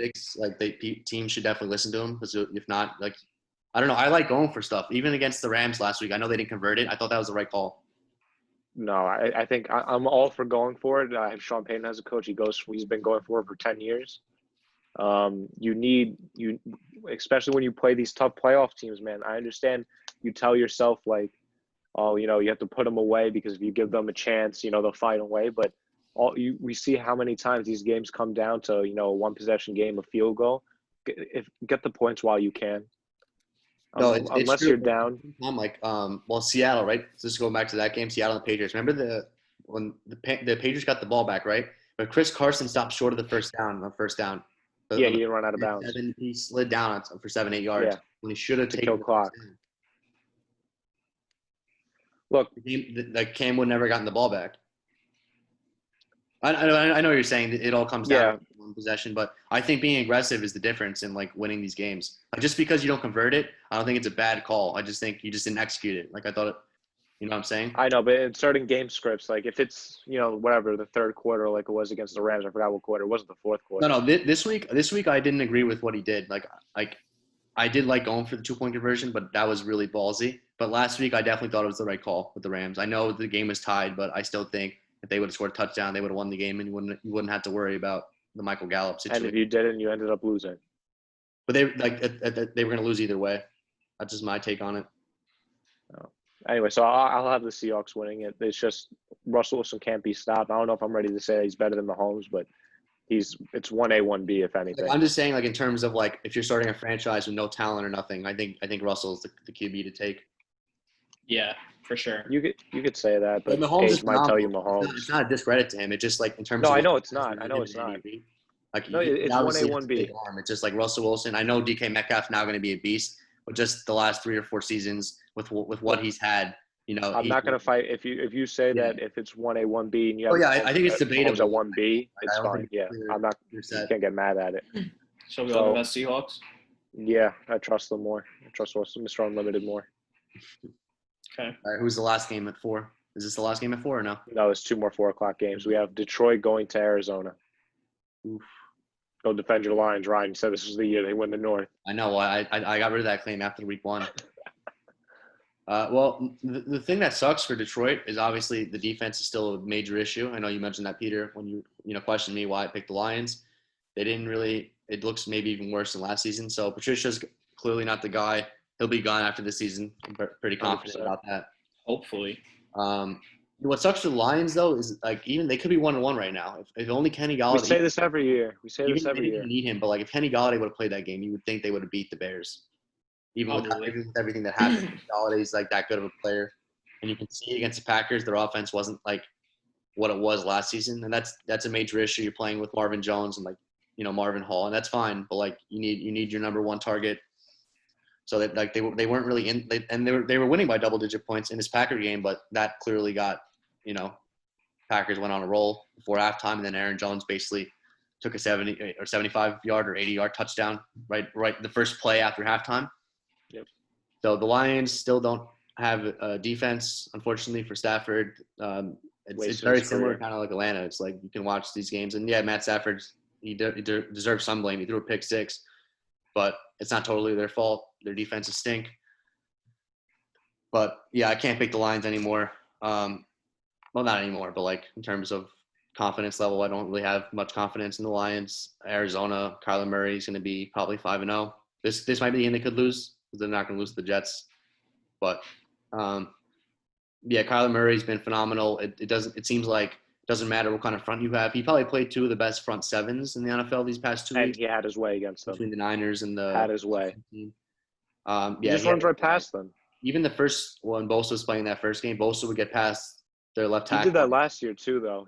When they played the 49ers. And you can see what a big addition DeAndre Hopkins is, because it's no more just like Christian Kirk, and he's good, but like it's not just Larry Fitzgerald and Kirk anymore. Like DeAndre Hopkins just opens up this offense completely. Teams are like, they're so concerned about Kyler Murray that Hopkins is just wide open in the middle of the field with his running ability. So, and if you start double teaming Hopkins, you have Kyler Murray's feet to worry about. You still have Kenyon Drake in the backfield, who's he hasn't even. I know this yet. Yeah, he hasn't gotten, but he's still like, people think he hasn't shown up yet. He's getting like 80 yards a game. That offense, that's good. 80 yards rushing is all you really need, because you have Kyler rushing on top of it, and you have him throwing for as many yards as he is. And people don't even give Kyler credit. Kyler Murray to me is a top 5 deep passer in the league already. Like he's phenomenal. Like that throw to Andy Isabella last week where he ran to the right side and just like chucked it. Like phenomenal ball placement. The Cardinals are going to be, I think they're going to be a playoff team now with the Niners all injured, or most of their guys. So the Cardinals are on the up, and I just think, if the 49ers and the Washington football team had trouble, just containing Murray, there's no chance the Lions are going to contain him. But I do think this might be a high-scoring game, because Galladay is expected back this week. So, and last year they actually tied week 1, but obviously there's a big difference now. Arizona's a better football team. They're better defensively. They have Hopkins. But I'm going to pick the Cardinals, but I think this might come down to like a 7-point game. I think the Lions will stay in this game. I mean, even if it goes high scoring or not, you can't stop Kyler Murray. Yeah. Just from what he's been doing over the past 2 weeks, So I definitely have Arizona. I don't think it's going to be as close as you think it is, even with Galladay playing. I still think Arizona is going to distance themselves enough to be comfortable throughout the game. But it's definitely, it makes it more interesting when you give Matt Stafford his number 1 target back. I can give you guys that. But I still don't think were fun last year, even though they lost games before Stafford got hurt. Every game was coming down to like the final seconds of the game. So. And they always managed to lose. It did happen again in week 1 against the Bears, but obviously last week they got smoked by the Packers. Yeah, so I don't know. I'm gonna keep it short and sweet. Just basically simple. You mentioned the week 1 game last year, how they tied, and Kyler Murray still even looked great in his debut last year. I remember it.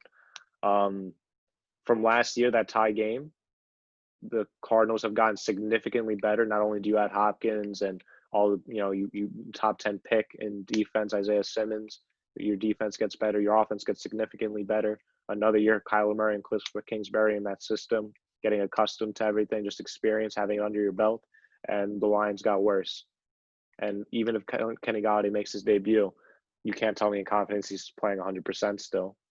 It was a big. I will say, though, I wish the Cardinals would have taken C.J. Henderson in hindsight, because Isaiah Simmons is going to be good. Patrick Peterson doesn't look the same. I just hate playing him at linebacker. I think that's a silly position to play him in. That's just my opinion. Like, I think if they would have got C.J. Henderson. He would have been playing, yeah. This man, C.J. Henderson's going to be he's a great corner already. Patrick Peterson, I don't know if you've watched the Cardinals games. He doesn't look bad, but I think he lost a step. He doesn't have that speed that he used to have. Maybe that was because they were up so big against the Washington team, but he was playing off coverage against Terry McLaurin. And I know Terry's phenomenal, but he was basically giving him free yards.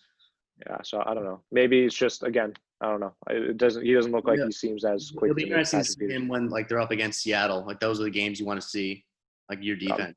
Yeah, that's going to be – I can't wait till they play each other. We get 2 of those games. That's why I wish they took C.J. Henderson in hindsight, because with Russell Wilson, I think Henderson's already like a top 15 corner in the league.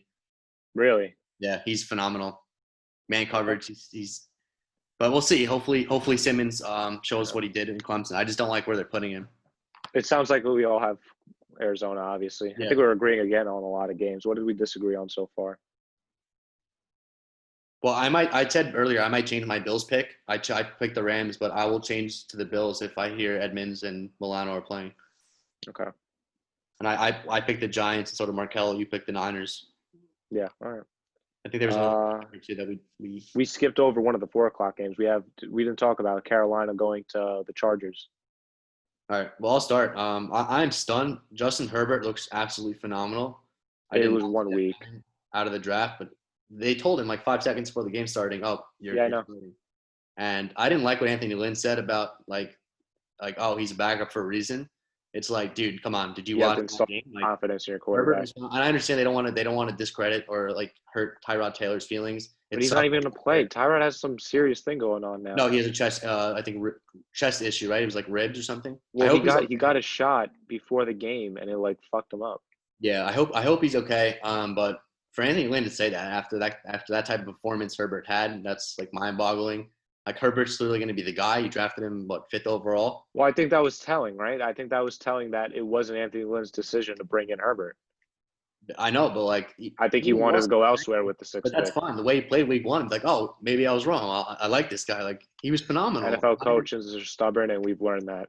He had probably little to no practice reps, and what's even better, that Herbert, he was ready for it. Like, that's phenomenal. Like, on his part, he was ready. I think he's gonna have to start again week 2. I don't think Tyrod's ready. He has some I think that's the on. best bet for the Chargers going forward. I mean, I understand week 1 maybe they were rusty, but Tyrod Taylor didn't look good in that game. They were playing the Bengals. It should have been a better offensive performance. You've seen what they did against the Chiefs, who do have a better defense than the Bengals. I understand it's a division game, but you had a guy who didn't practice all week, did not know he was playing, and then he goes in like 10 seconds before the game, and he's starting. And not only that, he was phenomenal. I know he threw the pick, but Herbert looked absolutely fantastic. That's exciting if you're a Chargers fan. That for me, and not like that gave them like they really should have won that game against the Chiefs. Well, yeah, but we said that, yeah. And granted, I will say that they do play the Chiefs tough. They are one of those matchups that were just like it's division game, and the Chargers, all division games you can. The Chargers did kind of build to like Arizona did. They kind of build to beat the Chiefs. And this happened last year too. Both games came down to the final possession. But even pass rush and secondary scores were a lot lower. Like Justin Herbert flashed. Hopefully that continues. Like you know what the Chargers are capable of on offense, like with their talent.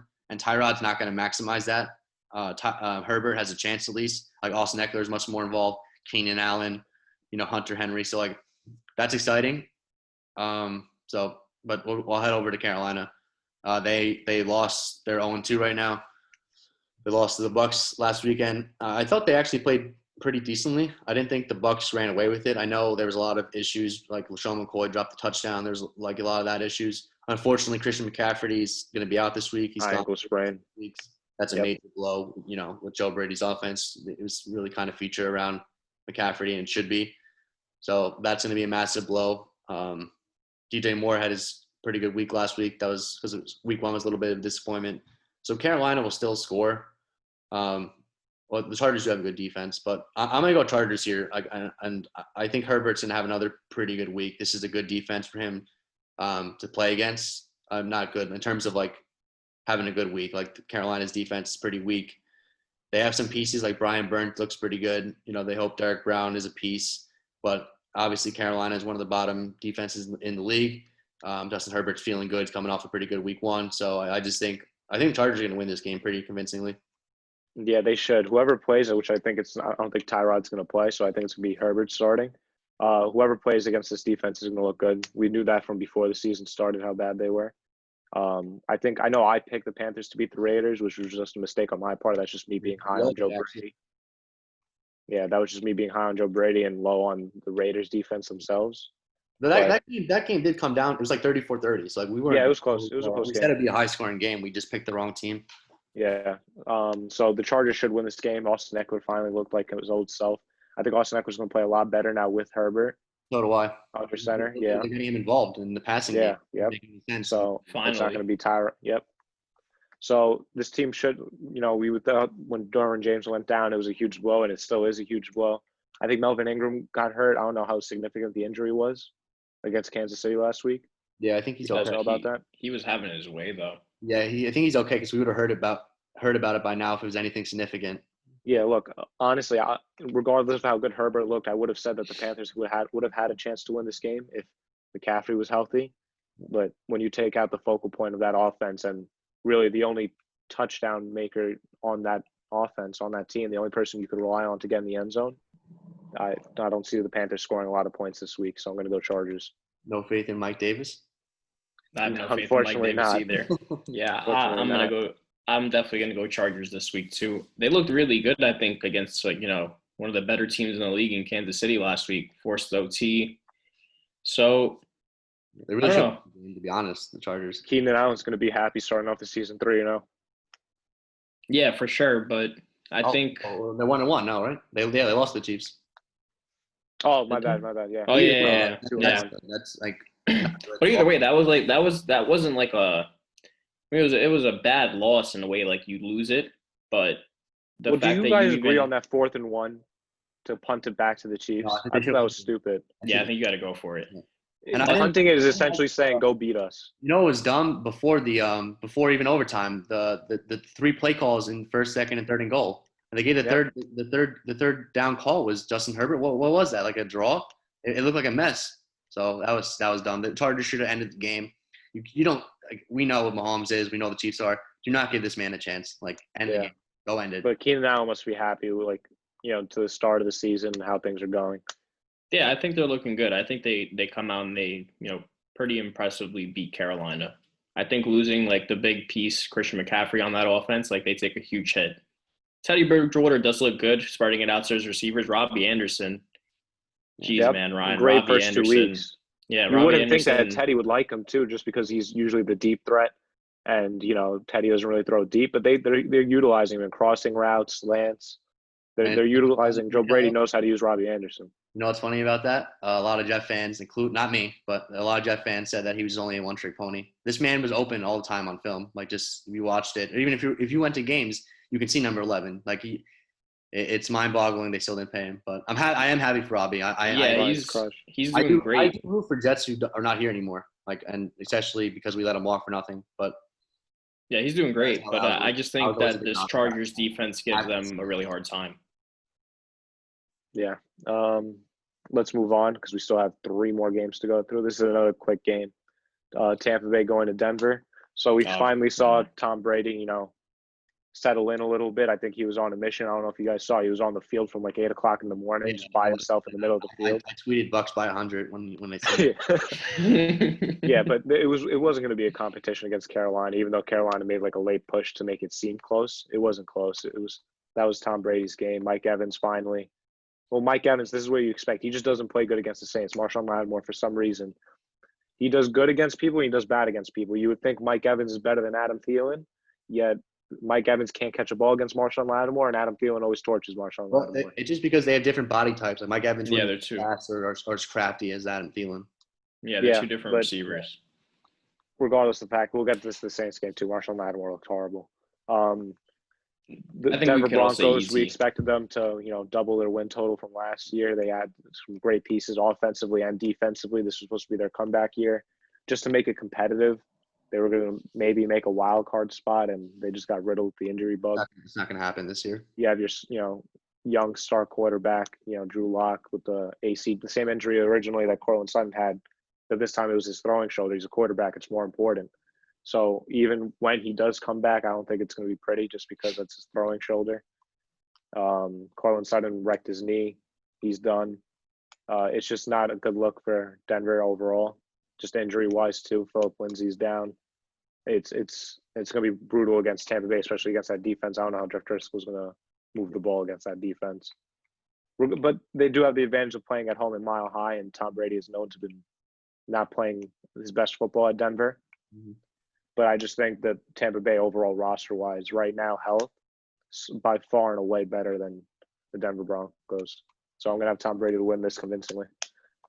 Yeah, I don't think Tampa Bay has an issue either. I think Denver's Denver's just way too banged up. I think Tom Brady, whatever, he doesn't play great at Mile High, but I just think his defense is going to They should win by 10-plus points. Yeah, 100%. I think Denver is not going to have an answer of what to do. Yeah, on they're too offense. hurt. Yeah. They're too hurt. I agree. This might have been a way better matchup if Denver was actually healthy. But Denver, they're just Possibly. it seems like Denver is one of those teams now, like the Chargers every year, where they're just losing players every week, and not even just any players, like their star players. So it's unfortunate for the Broncos. They had a chance this year at the playoffs, but with all the injuries, they're most likely going to finish last. That division looks even better than I thought, like the Raiders and the Chargers now with Herbert. So I'm giving them a lot of credit. I will say, I mean, I was kind of stunned the Steelers didn't run away with that game after Locke got hurt. And granted, I didn't watch all of it, but it seemed to me like Driscoll at least is like a functional starter, not functional, like a functional backup where it's not like a complete. Well, didn't they just sign now Blake Bortles, actually? Yeah. He's a backup Driscoll. Yeah. It wasn't much of a difference between Jeff Driscoll and Drew Lock. Even last season, Driscoll was pretty good. He lost games, but they lost some crazy games last season before Lock even came in, where they were up like 24-31 against the Vikings, and they ended up losing that one. So at least they have that. It won't be like a total like misery, I guess, like a Jet game. So like they should get a couple. They moved the ball a little bit against Pittsburgh, but yeah, against Tampa, I think Brady's going to run away with it. And Chris Godwin's back this week. He's cleared. So, and Chris Godwin last week was a big loss for them because they had guys dropping balls. I think they said Bruce Arians said they had like 50 or 60 yards of drop passes. LaShawn McCoy had that drop touchdown, wide open. So that's not you can't count on that every week. Denver's beat up, and it's Bucks. They should really run the rock. They should be big for Ronald Jones and Leonard Fournette this week, even though Leonard Fournette had a great week last week. So the Bucks. So we're saying Bucks all the way. Yeah, 3 Bucks. All right. So this is the Sunday night game is really interesting because it depends on whether or not Michael Thomas. No, it doesn't depend. Michael Thomas is not going to play for several weeks. He's not ready. Green Bay is going to beat the brakes off of us. You ready to call it after 1 week? Yes. No, I still think I'm not going to. I went back on my Drew Brees Super Bowl. MVP pick. I'm still going to say the Saints make the Super Bowl. I'm not abandoning them on the Super Bowl train. Quarterback or no? Huh? Jameis is the quarterback. No, I think Drew's going to play out the year. I'm not abandoning my legendary Hall of Fame quarterback. Can we give Winston 1 game? I just want to see him. I love Jameis. Next year. The Packers are going to beat the brakes off of us. They have offensive rhythm right now, even though their defense is suspect and we know you could score points on them.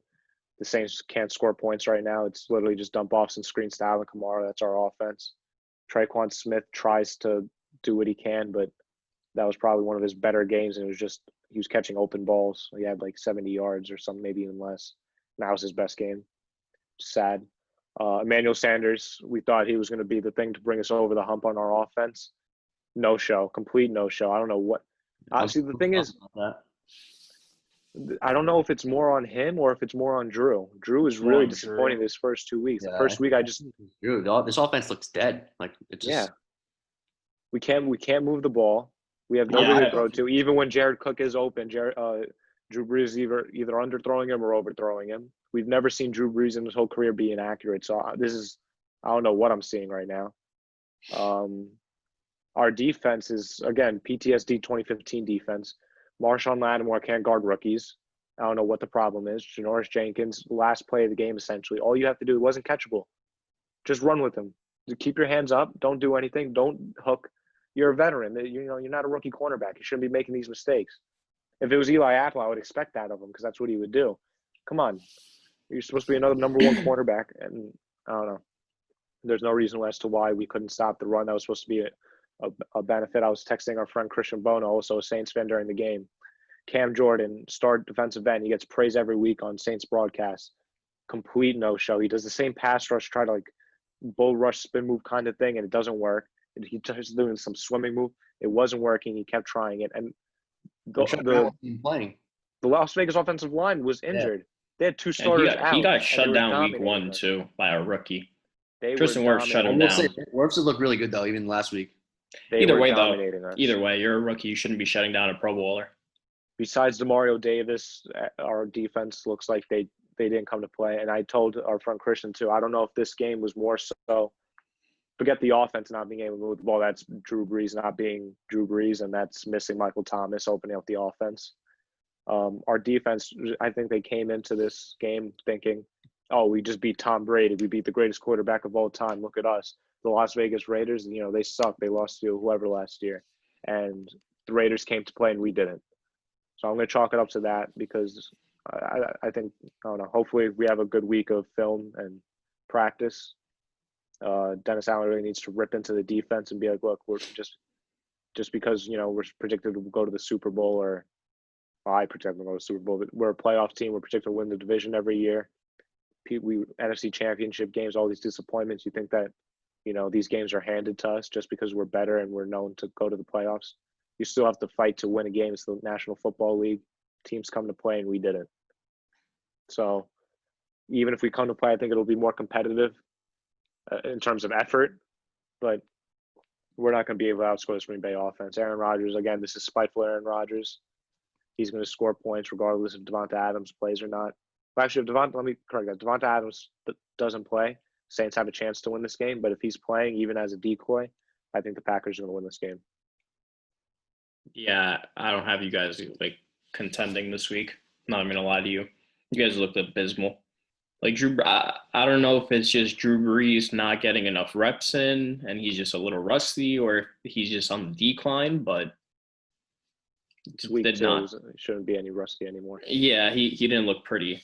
But like you said, your offense is really predictable right now. It's either a run or a dump off pass to Kamara, and then as soon as you stop that, good luck.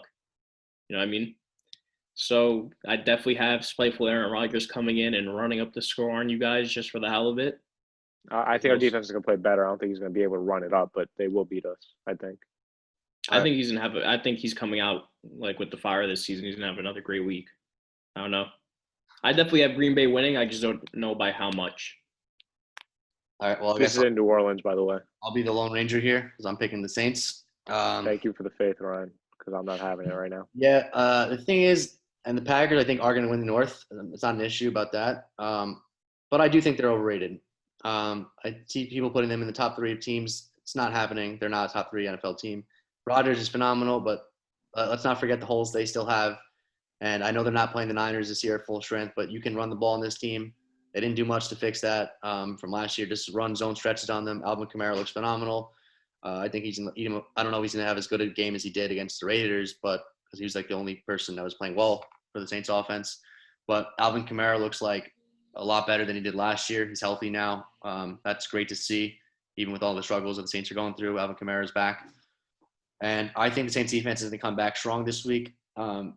Whether it was just overconfidence or just a terrible week, just a flat week, it happens. It shouldn't happen, but it does happen. It's good to happen now in the season, out of all weeks, week 2. So I think the Saints are going to come back. They're obviously going to be pissed off. They're going to be like, what the hell just happened? We just let this Raiders team they're not on our level. We let them, stomp all over us. And I just think I think the run defense will be good. I think Aaron Jones will have an okay night, but not what he did last week, nowhere near it. And Devonta Adams, I think he's going to play. They said it's minor, but he's dealing with 2 different issues. He got pulled out of that game twice with a knee issue and a hamstring. So even though it's minor, it's probably still bothering him. I know the Packers probably want to be safe. He's going to play, but I just think the Saints are going to rebound this week. And I do think there's a chance Michael Thomas plays. I'm not ready to call him out just yet. The Saints are going to be, especially if the Saints do end up losing this game, he'll be in next week no matter what. Whether he's ready to go or not, they'll bring him back as a decoy. But I think there's a chance he plays this week. But even without him, I still think the Saints are going to rebound. Drew's probably hearing all this noise. And even during the game, I was joking. I wanted Winston put in. But it's only one game, even though he didn't look that good against the Bucs either. I'm not ready to call it yet. Emmanuel Sanders will get involved this week. So I'm going Saints. All right, so I just 2-1. Not bad. I don't know. It's easier said than done to get Emmanuel Sanders involved. He's not. I just don't have that much faith in the Packers as everyone else does. Not yet. I don't have faith in the Packers either, Ryan. But when you tell me that they're healthy offensively, after week 1, I was like, Packers are going to win the North. So I'm with them. I'm with you on that.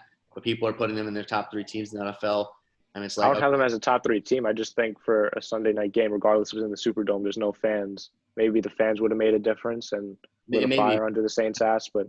They're not playing. I just don't see how the Saints offense right now could outscore the Green Bay offense. But that's what I don't think the Packers are going to score much this week. I think it's going to be 24 points the Packers scored at max. Like Well, they're remember, not playing the Vikings or the Lions this weekend. I understand, Rodgers. Brian, who are you going to throw it to, though? The problem with the Packers more so, I feel like, is their run defense. Emmanuel Sanders is not getting open. Well, that's fine. Alvin Kamara can run the ball. Give it to Murray. Put Taysom Hill in the game. Like, just find ways to run over them. Don't give the ball back to Rodgers. And even if you do, just stop Aaron Jones, which you're capable of. You can stop the run. I know it didn't look that great this past weekend, but no, I'm not worried about our defense. We'll bounce back. We just have to stop playing like, these games are supposed to be handed to us. Just force their hand. Let Marquez Valdes-Scantling beat you. Like, put him one-on-one, and if he beats you, give him credit. But he's not going to – Marquez Valdes-Scantling drops passes. Like, he's not consistent enough. So I'm going Saints. I highly doubt going to be that bad again offensively. I don't think we're going to be as bad, but I just think that Green Bay right now, as constructed, is in a rhythm offensively, and we're not. And I think it's going to take more than 1 week to get our rhythm. I'm going to pick the Saints. All right. So let's go over to the last game, the Monday night game, the Chiefs and Ravens, maybe a preview of the AFC Championship game. Kello, start us off. Oh, I don't know how to call this. I think I know what I'm going. You want me to go first? Yeah. And this is not because of how the Chiefs looked last week. I'm still believing in the Chiefs. I still think that, they're going to the Super Bowl. But I have the Ravens winning this week. It's in Baltimore. They haven't shown signs of weaknesses as of yet. And not that the Chiefs have. It's just the Ravens' defense has gotten better, which is hard to do. So the fact that you had Calais Campbell is just massive, and it's showing off so far in the first 2 weeks. So I don't think it's going to be another big Clyde Edwards-Helaire rushing week. He's going to be limited unless he gets catches out of the backfield.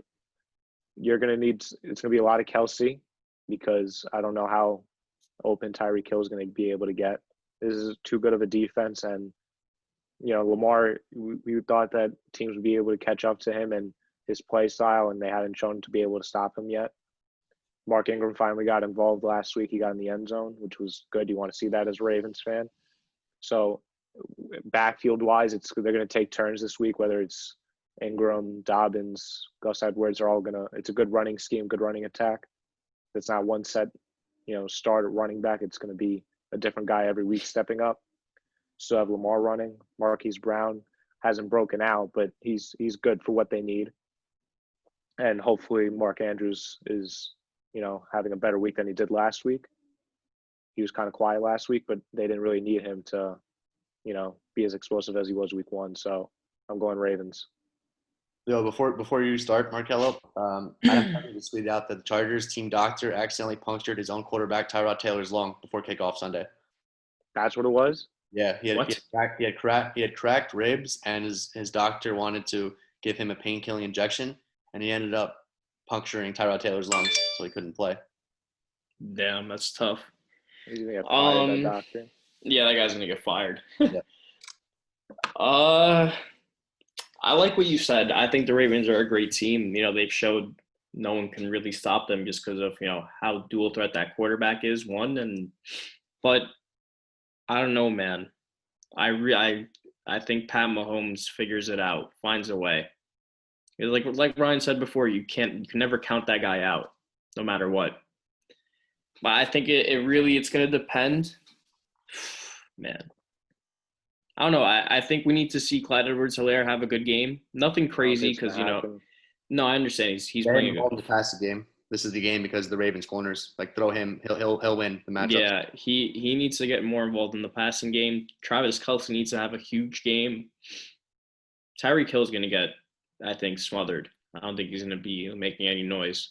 I think it depends because their Ravens corner, Tavon Young, their slot corner, he's gone for the year. So they're putting Marlon Humphrey back into the slot. Other than him, I think Tyreek will burn Marcus Peters. I'm not really concerned about that. But if they do match up guy for guy, Marlon Humphrey, it might be a tough game. But all it takes is one perfect throw, one perfect route by Tyreek. We've seen what he did against the Chargers, against Chris Harris. It wouldn't be. Yes, he might get limited this week, but Tyreek's one big play away, and he offers that any single play. I think this is more on Kansas City to try and make Lamar throw more and keep him in the pocket as opposed to letting him break loose and do what he has to do. You need to get a lead on him then. Yeah. Well, that's possible. That's the thing. I think Kansas City, if any team is going to do it, they could do it. You know what I mean? They can come Kansas out the City, the way gate. they play, they're more of a comeback team. They're more of a second half team. And if you're going to play the Ravens and beat them, you need a lead going into half. Yeah, well, I don't think you need a lead going into half. I just don't think you can be down by 2 scores. Well, definitely not by 2 scores. I think you need to give Lamar a reason, to throw the ball more than he wants to. Yeah. I don't know. Because I again, think he's I not working like with much. It's Marquise Brown and it's Mark Andrews. That's the, yeah, pretty much. no That's offense to why Willie Snead, but I think I like Kansas City to win it. okay. I think they just have That's the fair. clutch It could go factor. either I way. think yeah, that's the whole thing. I think this game really goes either way, and I think Kansas City has the clutch factor to pull it out. yeah. I think it's going to be a great matchup. I hope it's as good as. I mean, it's not going to be that high scoring. But remember that Chiefs and Rams game like couple years, like 2 years ago when the Rams made the Super Bowl. Yes. I hope it's something like that where it's just like touchdown after touchdown. It probably won't be because the Ravens have a pretty good defense. But Patrick Mahomes is 2-0 against Lamar Jackson in his career. So I'm going to pick Baltimore. Just strictly like Peter said, I like their defense even better this season. I think Calais Campbell is a major addition. I think even Patrick Queen, I don't know if he's shown it yet because I haven't seen a ton of Ravens game, but loved him coming out of the draft. I don't know about week 2 because it was against Houston, but I know Patrick Queen looked good week 1. Yeah, and Patrick Queen was the best linebacker that came out, inside linebacker that came out this past draft. So, and to get him where the Ravens got him without trading any capital was amazing. Baltimore, please get J.K. Dobbins the ball. More. Mark Ingram only had 9 carries last week. I know he had the big touchdown on fourth down, but I don't know what kind of. I think it's gonna be a different guy every week. They're not going by the Texans on that 4th down call. Like you just let him. The gap was so wide open. I could have scored on that play. But like J.K. Dobbins he's going to be phenomenal too. Like that's where they got him in the 2nd round was an amazing move. I just think Baltimore's a lot better, especially defensively, and they were already very good last season. I think that they kind of stopped their issue last season, if they had any, was maybe a bit of leaky run defense. I think that's stopped. And I don't think this is going to be a big week for Clyde rushing wise or anybody on the Chiefs. But it wouldn't stun me if the Chiefs win this game either because I'm still a big believer in of course. Mahomes or whatever. And this is not a game you guys want to be betting on. This is a tough game. Even if Tyreek gets blanketed, which is very possible, you got Kelsey, you got hopefully Sam Watkins. I know he was didn't show up last week, which kind of happened. Whenever you have Patrick Mahomes at quarterback, there's a chance to win a game. So we're not saying it's definite, but just for the sake of picking a game. I think Lamar Jackson, he's never beaten Mahomes. I know that's in his head. I know he's disappointed after the playoffs last season. I think he's come in with another mindset mentality. I think they're going to win this game. I think Lamar's going to be too tough to stop. And I just think get Mark Andrews involved. Last week he was kind of invisible. Run the ball because the Ravens didn't play offensively as great as I thought they should have against the Texans. They didn't have to though. They didn't have to, but still, it was pretty for their standard of play from last season. It was a little bit under kind of a mid performance. But I don't think they'll have any problem this week. They'll be amped up for this game. This is going to be this is probably going to be like the new rivalry of the AFC. Yep, this is the new Brady Manning. Mahomes versus Lamar, yeah. Because I know NFL is kind of gearing it. They kind of wanted it to be Watson and Mahomes, but the Texans just don't have the team. So it's Brian got in the way. Lamar Mahomes for years to come. So I think this is going to be the first win of Lamar's career against Patrick Mahomes. All right. So that's 2 Baltimore, 1 Kansas City. Yep. And those are all the games this weekend, right? Yep. So this weekend should be a lot more interesting. I went 15 for 16. I think you guys went 14, right, for 16 or 15? I got 14. Peter, Yeah. I'm looking at it right now, actually. Peter's leading the league with 24 points. He got 13 last week. You're in second with 23. You got 15 last week. And I'm in last with 21, and I got 14 last week. All right. Well, I know we all have positive records after we all had a pretty big week too. The games weren't there was a few games that could have went either way, but for most of it was pretty simple, pretty straight up. This week there's at least 5 or 6 games this week that's kind of it could go either way, maybe even more, maybe 7. So week 3 will be a lot more interesting. I'm excited this weekend. I'm actually really excited for tomorrow night's game.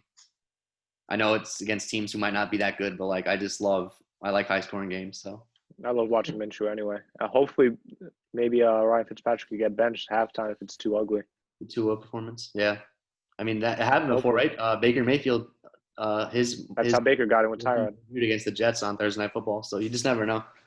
Yep. All right, guys. Well, thank you for coming in this week. Thank you, everybody, for watching.